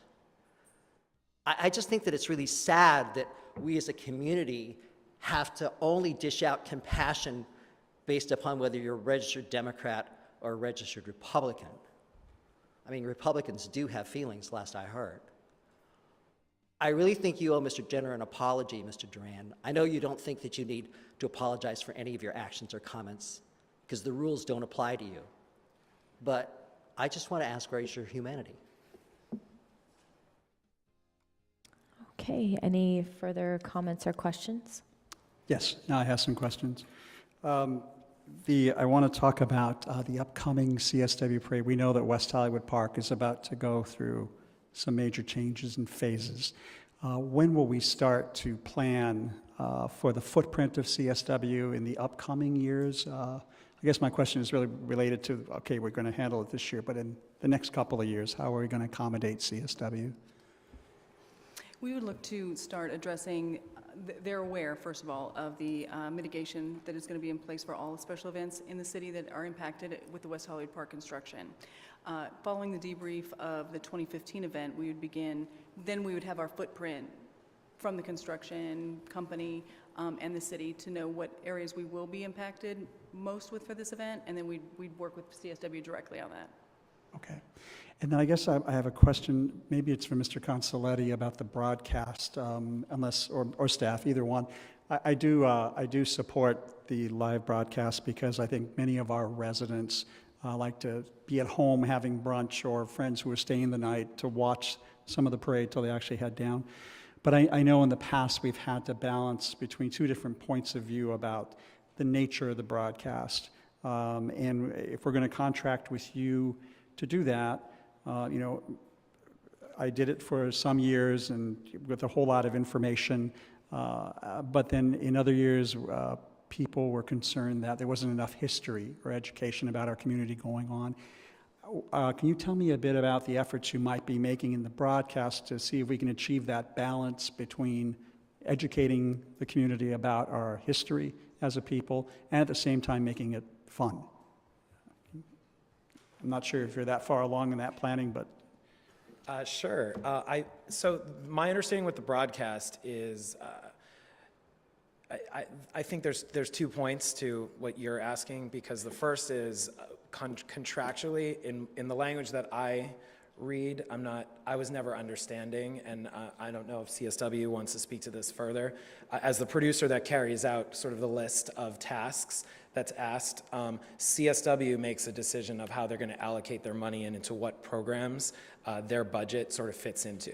So when we looked, even when this conversation kind of came up last year and previous years, in ways that we were going to strategically use funding to the budget that is being raised for this event and how we're going to activate upon that at the festival, the broadcast didn't seem to, it seemed like it was an added value to residents that was beneficial, but that there were better uses for funding that could drive traffic and awareness to the event in a programming standpoint. So when the broadcast last year, when it was first suggested by CSW to move away from a production cost that is fairly large, it was because we wanted to invest more in stage program, in venues that are existing at the festival, not just limited to what's happening on stage, but venues like our art and culture area, which we introduced 3 years ago. This will be its 4th year. It's a very successful activation and a partnership that we collaborate with One City, One Pride to activate, where we bring artists and invite heritage groups that are based here in West Hollywood or throughout Los Angeles to exhibit in the Art and Culture Pavilion. I think also we've tried to increase what we're doing in the parade to just take entries that are speaking to the movement and try to encourage our entries to not just be marching groups or match a marching group up to some with an organization or a float or with the spirit of getting more visual interest in telling the story of Pride through the people that are here to enjoy it. So when we looked at the broadcast, it's a broadcast that this year it has some added value because we're working with public information and making sure that the broadcast will be on YouTube, streaming online, which CSW has done previously. So we've gotten some sort of worldwide, we'll get an email from Thailand or an email from Australia or an email from Germany that says, how great, I saw your parade. I don't see post-event in our recaps an abundance of comments that flood in that say the broadcast program has been a tremendous value add for residents here in West Hollywood. So when I've looked to ways that we're strategically using the budget, I look to try to get our residents and visitors that are coming to LA, to West Hollywood, to come and enjoy the event, be along the parade route, which is why we provided some other options to it. I think, it's a CSW decision ultimately with council, and this is something that I've said to my client CSW is, I think that there is a history that you're supposed to capture, that the broadcast has helped to do that. I'm not sure if the live component is necessary to capture that, but I do think that this is what I feel like personal pride in producing. We are producing a legacy of 45 years, and it is probably important to capture what we're doing on the streets of West Hollywood here. So I think there are many different models for broadcast to consider. I think the live broadcast component and reasons why we've moved away from that or recommended some other options is just because we're trying to amp up programming. Okay, thank you. Jeff, you might as well stay up there. Maybe you can give us some history. Who paid for the broadcasting in the past? The broadcast prior to last year was a budgeted line item from CSW. Okay, and then last year, the city paid for all of it? Correct. Last year, it was actually a split cost. We authorized, I believe, it was $35,000, $32,000 in fees for the city to help support because it was the live. That's the cost specific to the live feed. CSW subsidized that with an additional $16,000. So this year, that's why we are suggesting a not to exceed amount of $45,000, which is why there was cost involved with CSW last year. So last year cost the same, or was it less money? Last year it cost the same, correct.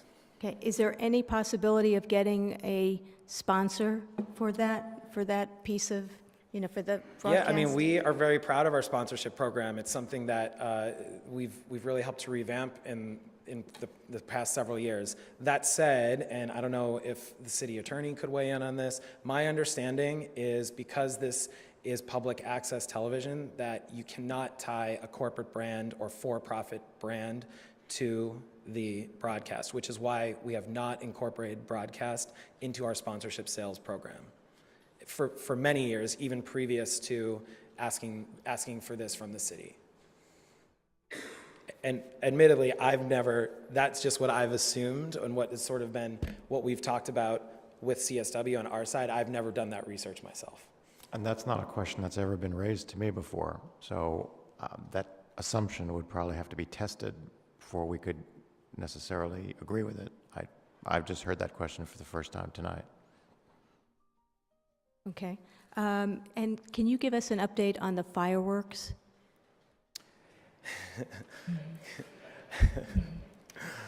There is no update currently on the fireworks. We are exploring. I'd like to have some more information before we ask council members to consider potential fireworks in celebration of our 45th anniversary, the city's 30th anniversary. It seems like an appropriate time to maybe look at something that's a little bit more celebratory for us all to enjoy together. However, I'm not quite prepared with all that information, and we decided together to not include it in tonight's, with regards to tonight's agenda item. Have you reached out maybe to the two neighborhoods that might be most impacted by it, Norma Triangle and West Hollywood West, just to be ready, because if you come back to us, you're not going to have time in between. Correct. To do that. Correct. I have reached out to several neighborhood groups. The general consensus is there was concern surrounding a Sunday night show. So if we were to move forward, if we were able to work with public safety and find sort of a happy medium that makes this a worthwhile venture, we would look to do this on Saturday evening following or like right towards the end of the event. So we would not complicates the infrastructure that kind of goes into what we have to accomplish on Sunday, especially overnight in the cleanup, any further. Yeah, I would suggest that we consider, if it's going to move forward, a Saturday evening and maybe not later than 10 p.m. Thanks, Jeff. Yeah, my pleasure. Are you up for a couple more questions?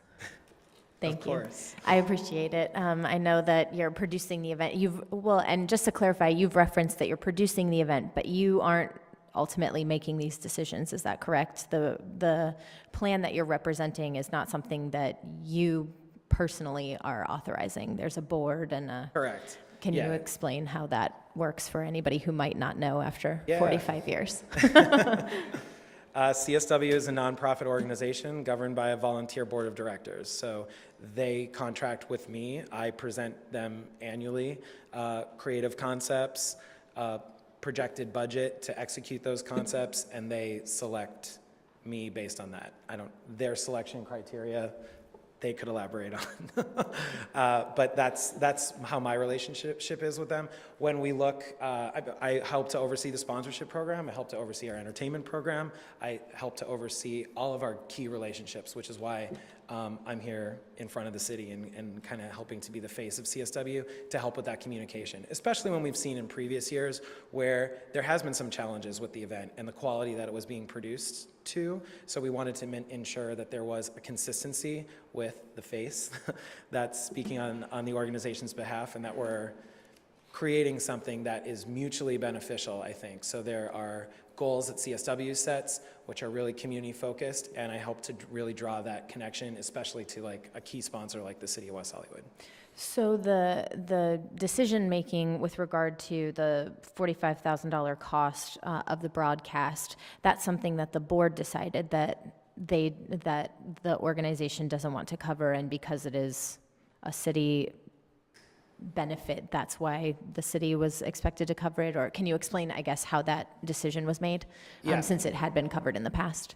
Correct. When we looked at, this is really based on last year's budget, and when we looked at last year's budget and the ways that we wanted to grow the program and grow talent and grow performers and venues and expand our offering, based on really a plan that I had proposed that, again, doesn't really include what programs CSW might choose to eliminate, but CSW certainly was like, oh yes, this is programming that we want to invest in, and in turn, their overall operating budget hasn't shifted. Mm-hmm. So they had to make cuts sort of across the entire program, which certainly laid in some of the ancillary programs that help support the main focus being the CSW Festival and the CSW Parade. Okay, so with regard to Mayor Pro Tem's question about sponsorship, does that possibility even exist if legally it's allowed? Do you know of sponsors who would be willing to do such a thing based on your current? We're at 3 weeks to the event. It is aggressive. It's certainly something that we can ask our team to look into, but it is something that that's concerning to commit to. I don't know if there's a sponsor out there that would come to the table. Yeah, that's what I was asking, if that's even sort of a realistic, I mean, it might be worth exploring for future conversations, but I didn't know if there was some generous sponsor hanging out waiting to be on TV in West Hollywood. Okay, and I guess if, with regard to the staff report, number 13, the use of the Veterans Memorial Park is directly related to the broadcast, is that right? It is. Last year, I believe it was just the 1 year that we did move the broadcast, well, actually it was 2 years in a row that we did move the broadcast to San Vicente and Santa Monica as an alternative to the original, which was always in Veterans Memorial Park. For the size of it and the impact at that intersection, which is really busy, certainly after the parade is filing through there, we collaborated with Public Safety and CSW and looked at Veterans Memorial Park again and the wiring that's already provided there, and felt that it was a better location for us to go back to this year. Okay. Yeah. So those are my questions. Thank you for clarifying. I guess I do have one more question. I completely just lied to you, Jeff. I understand now that there are fireworks that may or may not come back. Are there any other outstanding potential proposals that are not included here tonight that we might expect maybe in June 1st? There are not. Okay. No, it would be again, it's a public safety infrastructure question that we would have to address and to make sure that we could support that. And if that were to move forward, then we would come back. At this point, it's more unlikely than likely that would move forward. Okay. I just want to make sure, as Mayor Pro Tem had suggested, we just want to make sure that if there's anything else that we should be expecting, that we're expecting it with more lead time than less. So. Absolutely. No, there's no other added Great. bonuses right now. Thank you so much. So it looks like we have some, Councilmember Duran moved the item. You have more? Okay. I just want to clarify with our city attorney. So Mike, you're saying that it is possible that we can have a co-sponsor for the broadcast? Yeah, I think it may be. I just have never really looked at the question, but offhand, I'm not persuaded that it's a problem.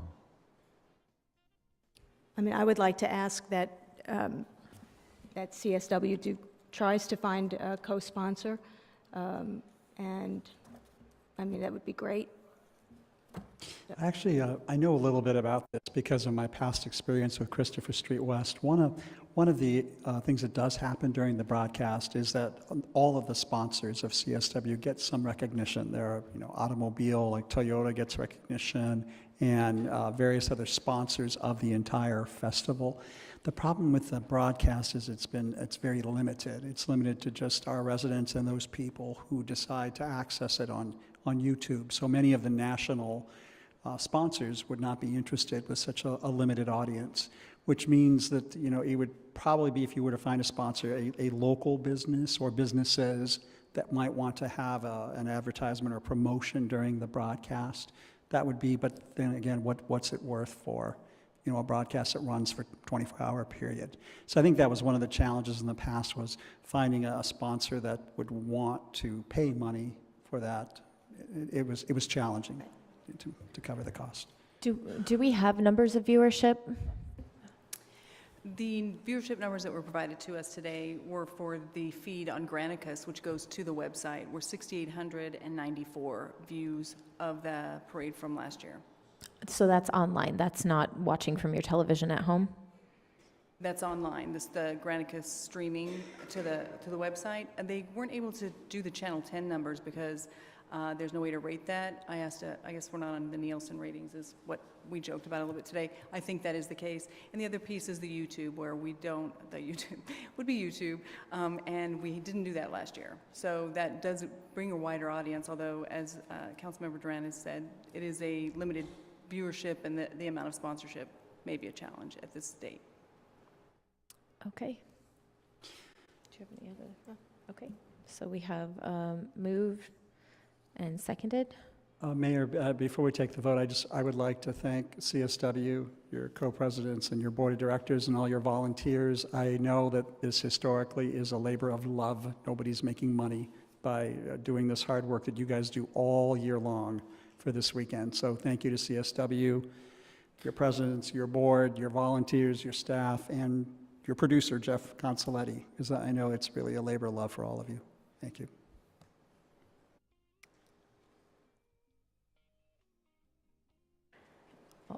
And the item passes unanimously. So our additional items have been moved to consent. And now we will continue with public comment. Lynn, et cetera, to be followed by Anna Sweat.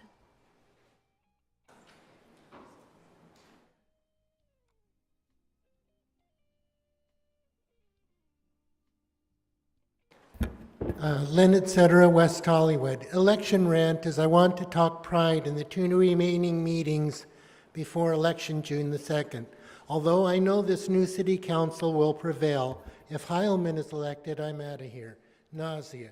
You may ask me in person the long story of the about 15 deaths and numerous accidents at the corner of Fuller and Fountain before we finally got the old city council to put up a light about 8 years ago. Mainly little old ladies on their pathway to the stores on Sunset. Accidents now a rarity, not a death since, I'm somewhat sure. Jurisdiction, the city hall told us, but red light traffic cameras on LA corners, yes. My boycott, then first council 4 meetings ago, you could have knocked me over with a feather when I realized memorials for people who have passed are spoken at the beginning of. I hope not a living soul votes for Heilman, doesn't do interviews or debates. Jim Kepner taught me how print media corrupt politicians manipulate words and sayings. There used to be a huge amount of sayings by World War II generations before the word development, like run over development, as warnings toward balance, let alone the concept of bubble. Look around. The old city council, by their actions, actually ran over human beings, pushed on thorn trees within sward/lilies plants, continuing on the boulevard in a drunken spiral of cruel insanity. Heidi and Block aren't bad, but in this election, kind of like Ralph Nader. Now decades in hopes people will extend a hand to grasp and vote against Heilman. Cole Ettman, genuine, honest, some New York mistakes learned from, intelligent, intellect, integrated, not run against D'Amico, Lauren, and Lindsay. Younger generation who after this 30-year nightmare crash wants to reboot our city and our democracy. Thank you. Thank you. Anna Sweat to be followed by Steve Martin.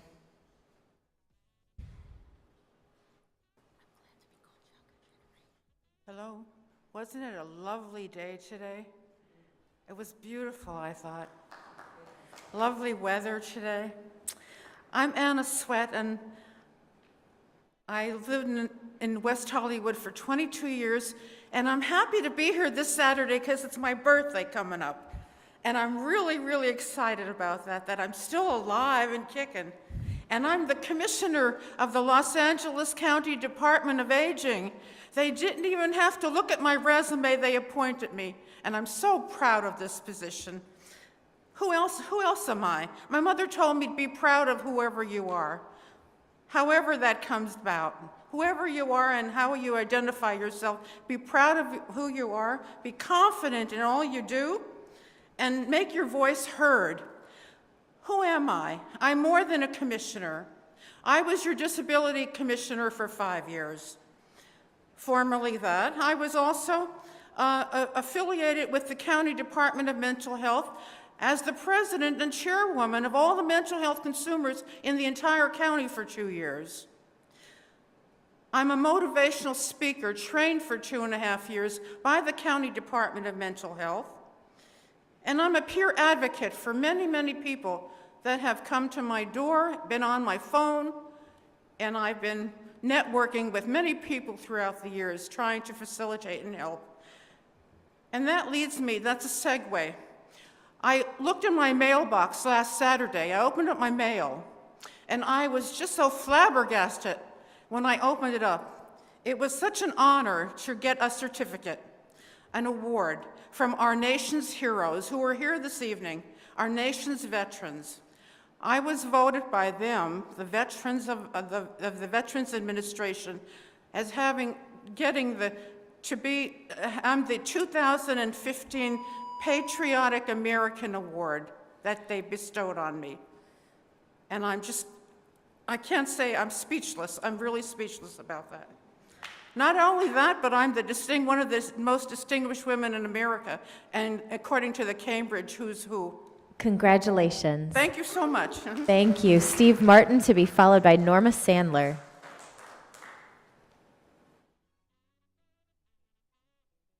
Steve Martin, happy birthday, Anna. You keep hanging in there. She's my former neighbor. Steve Martin, West Hollywood. I do have a disclosure to make. The underwear I'm wearing was made in China. I know Tom DeMille was very upset about this very offensive pot holder that Cole Edmond sent out that was made in China. And, you know, this is a really important election, I would think, and I would hope that those of us who are advocating for one candidate or another would have something more substantive to talk about. I mean, I have a whole drawer full of T-shirts from the city that were not made in the United States, and, you know, this is sort of the way things work. But, you know, the real issue here is that we have a 30-year incumbent who's not only raised close to $100,000 for his own campaign, but he's getting over $100,000 from developers. And in the last race in March, he had almost $200,000 that was part of a joint campaign. And it's sort of hard to believe that if John Heilman is as wonderful as all that he should be able to walk down Santa Monica Boulevard and we should all be out throwing rose petals in front of him. But clearly, something is wrong when developers have to spend tens of thousands, hundreds of thousands of dollars to elect their representative to city council. What is wrong with West Hollywood's democracy? Why are we letting big money undermine it? And that's the real issue here. And that's why I'm supporting Cole Edmond, because he's not taking developer money. And frankly, we just need someone with a bit more integrity, someone who's going to listen to us, and someone who's going to put the brakes on this rampant overdevelopment and irresponsible development. Thank you. Norma Sandler to be followed by Karina Samala. Good evening and congratulations to Lindsay and Lauren. I'm here because I had an idea. In 1991, I volunteered at the San Pedro facility for the International Bird Rescue and Research Center. We had the Almari Quattro oil spill at that time. I never worked so hard in my life. All these oiled birds and animals that came in, so many of them died. I thought that they died from ingesting oil. In the morning, we looked at the blackboard every morning. All the birds and other animals that died were necropsied, and it turned out that about half of the birds, the diving birds that died for fish, ingest cigarette butts. And the cigarette butts killed them. It's the filters that do not biodegrade. My idea is to make biodegradable cigarette filters. This would save millions and millions of birds and animals. The oil spill is over a long time, but cigarettes are the gift that keep on giving, because the cigarette butts on our streets wind up in the oceans. And it's not just here, this is international. People smoke all over the world. I cannot imagine any animal rights organization or ocean organization that would not be behind this. I think even maybe the cigarette companies would be behind this because they like to look like they're really the good guys. So maybe they would think this is a good idea too. Thank you. I would like West Hollywood to champion this, be the first, be the leader. This is what I want. I love this city. Thank you. Thank you, Norma. Karina Samala to be followed by Amanda Goodwin. Dear Mayor and City Council members, on behalf of my family members and myself, I would like to thank Mayor Lindsay Horvath and the City Council members of the City of West Hollywood for the nice letter and adjourning your meeting on April 20th, 2015 in memory of my dear sister, Leticia Mendez, and also the certificate for the certificate of condolence from the entire council of the City of West Hollywood. During a time like this, we realize how much our family and friends really mean to us. The expression of sympathy will always be remembered, especially coming from you. Truly, you're a big part in making this world a better place for all of us. Please accept our deepest appreciation for this and all the things that you do and represent. Sincerely, Karina and my whole family. Thank you. I would like to also invite the City Council, since I also sit on the CSW Advisory Board, our 5th annual celebration of the Transgender LA Pride Party, Friday night kickoff party. We really do and invite the council members to come and participate. We have it's a free event for the community. And, and I'd like to invite the City Council to be there and also participate with us and celebrate with us as a community. We have lots of lots of entertainment and food. Thank you so much. Thank you. Amanda Goodwin, to be followed by Michael Garten. Hi, John. Hi, Lauren. Lindsay. You got my emails and Lauren. Amanda Goodwin, West Hollywood. I didn't want to make this political, but I think that the council showed tonight that this is checks and balances, and they all voted unanimously. So to accuse John Heilman of somehow being the architect of overdevelopment in West Hollywood would be disingenuous. I think that his experience is very important, and he also, I can think Heidi Schenk and probably all the council people have taken money from developers, so I don't think we should isolate John Heilman, and I am supporting John Heilman for the record. But it does bring a question of variances that we've seen in development, which would be my concern, continues to be my concern, that we go before these meetings and we see what these developers are doing, and then behind closed doors they max out all the variances, and which I think is really unfair and something that should be addressed. Also, I learned tonight that developers have to pay $20,000 when they take away a parking space. Well, I sent you an email today, Mayor, about how 816 Westmount Drive basically took away 2 spaces because one tenant complained that he couldn't back his truck or his SUV out of his parking space. And it was done completely behind closed doors, and we've been fighting it for over a year. And I think it's really unfair to the residents. I'm a landlord. I couldn't even imagine taking away parking from residents in West Hollywood. It's already tight. And I think it should be looked into. It doesn't speak for the rest of the neighborhood. Lastly, repurposing water and conservation. I'm a strong proponent of this. For example, the PDC does about 1 million gallons a year, maybe more, of water that is filtered, is drinkable, and goes into the sewer. And why couldn't we use it to take care of the PDC, to water the park that's going to be proposed here? And I think there's a lot of investigation that we can do of how we can resource this. Thank you very much. Thank you. Michael Garten, to be followed by Michael Vojkolevich.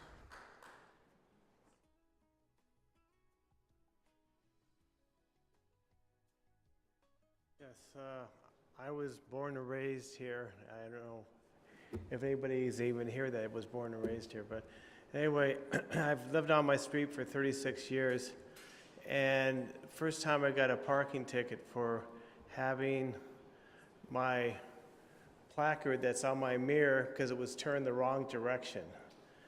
I just couldn't believe when that happened, because I said I did everything properly, and I went on the street that day, and I looked at least more than a dozen placards were on dashboards and turned the wrong way, and they didn't get a ticket. I don't know what was up with that, but it should not be, because I asked a parking attendant last year.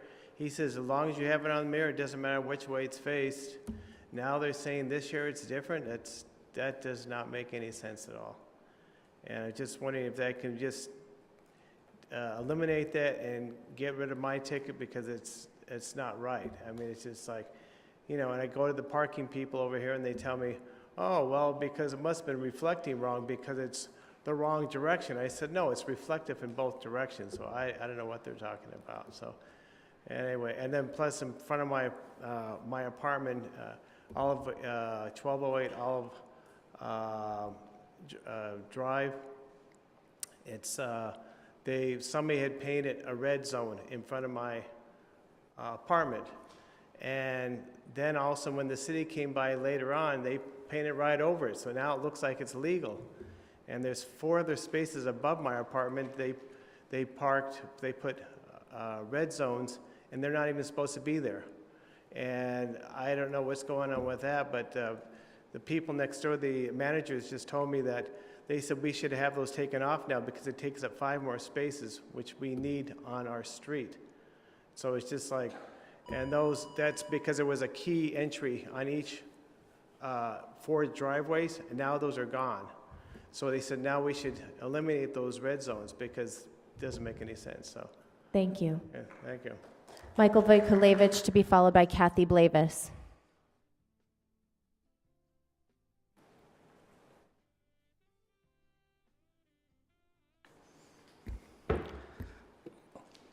Council, staff, members of the public, good evening. My name is Michael Vojtkelevich, resident of West Hollywood. Mayor, can I interrupt for a moment? Mr. Garten, before you leave and walk out, would you just give your contact information to my deputy, Ian, because your point was very well taken, and I'd like us to look into it.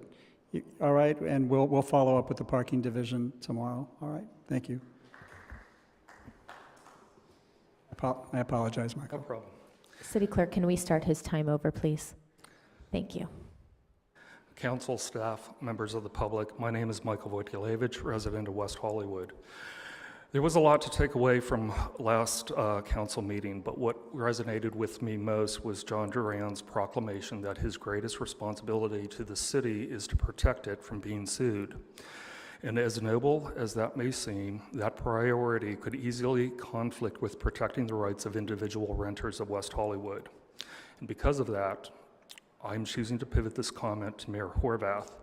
As councilperson, Lauren Meister did not sit on this council in 2010 when this city and its building department issued a certificate of occupancy to a building that seemingly has violations of the federal law known as the Americans with Disabilities Act.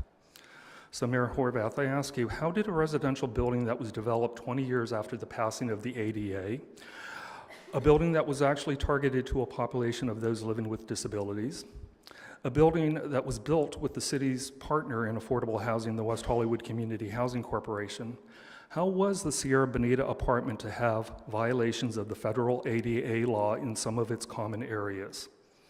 Again, you and Mr. Duran are the 2 current city and council members who sat on council during the construction and the opening of WHCHT's Sierra Bonita apartments.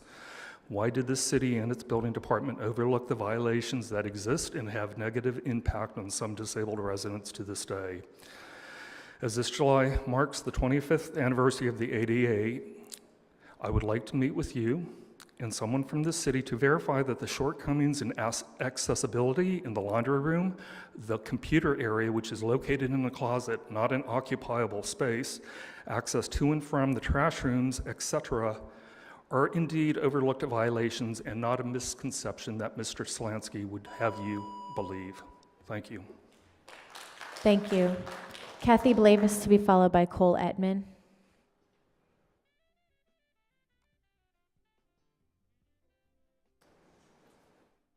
Bright lights. Good evening, Kathy Blavis, City of West Hollywood. First of all, with regard to consent item 2GG, I want to thank you all for looking into that. In addition to sound, perhaps in the future we can entertain the idea of actually having those commissions, many of our commissions televised, especially public safety. 2L, thank you, Mayor Pro Tem Meister. I do think that the east side, in terms of traffic calming, needs to be divided, and I really do hope that it's going to be a tremendous amount of community outreach. Also, thank you for mentioning the Candidates Forum, which is this Wednesday night here in Council Chambers from 6:30 to 8:30.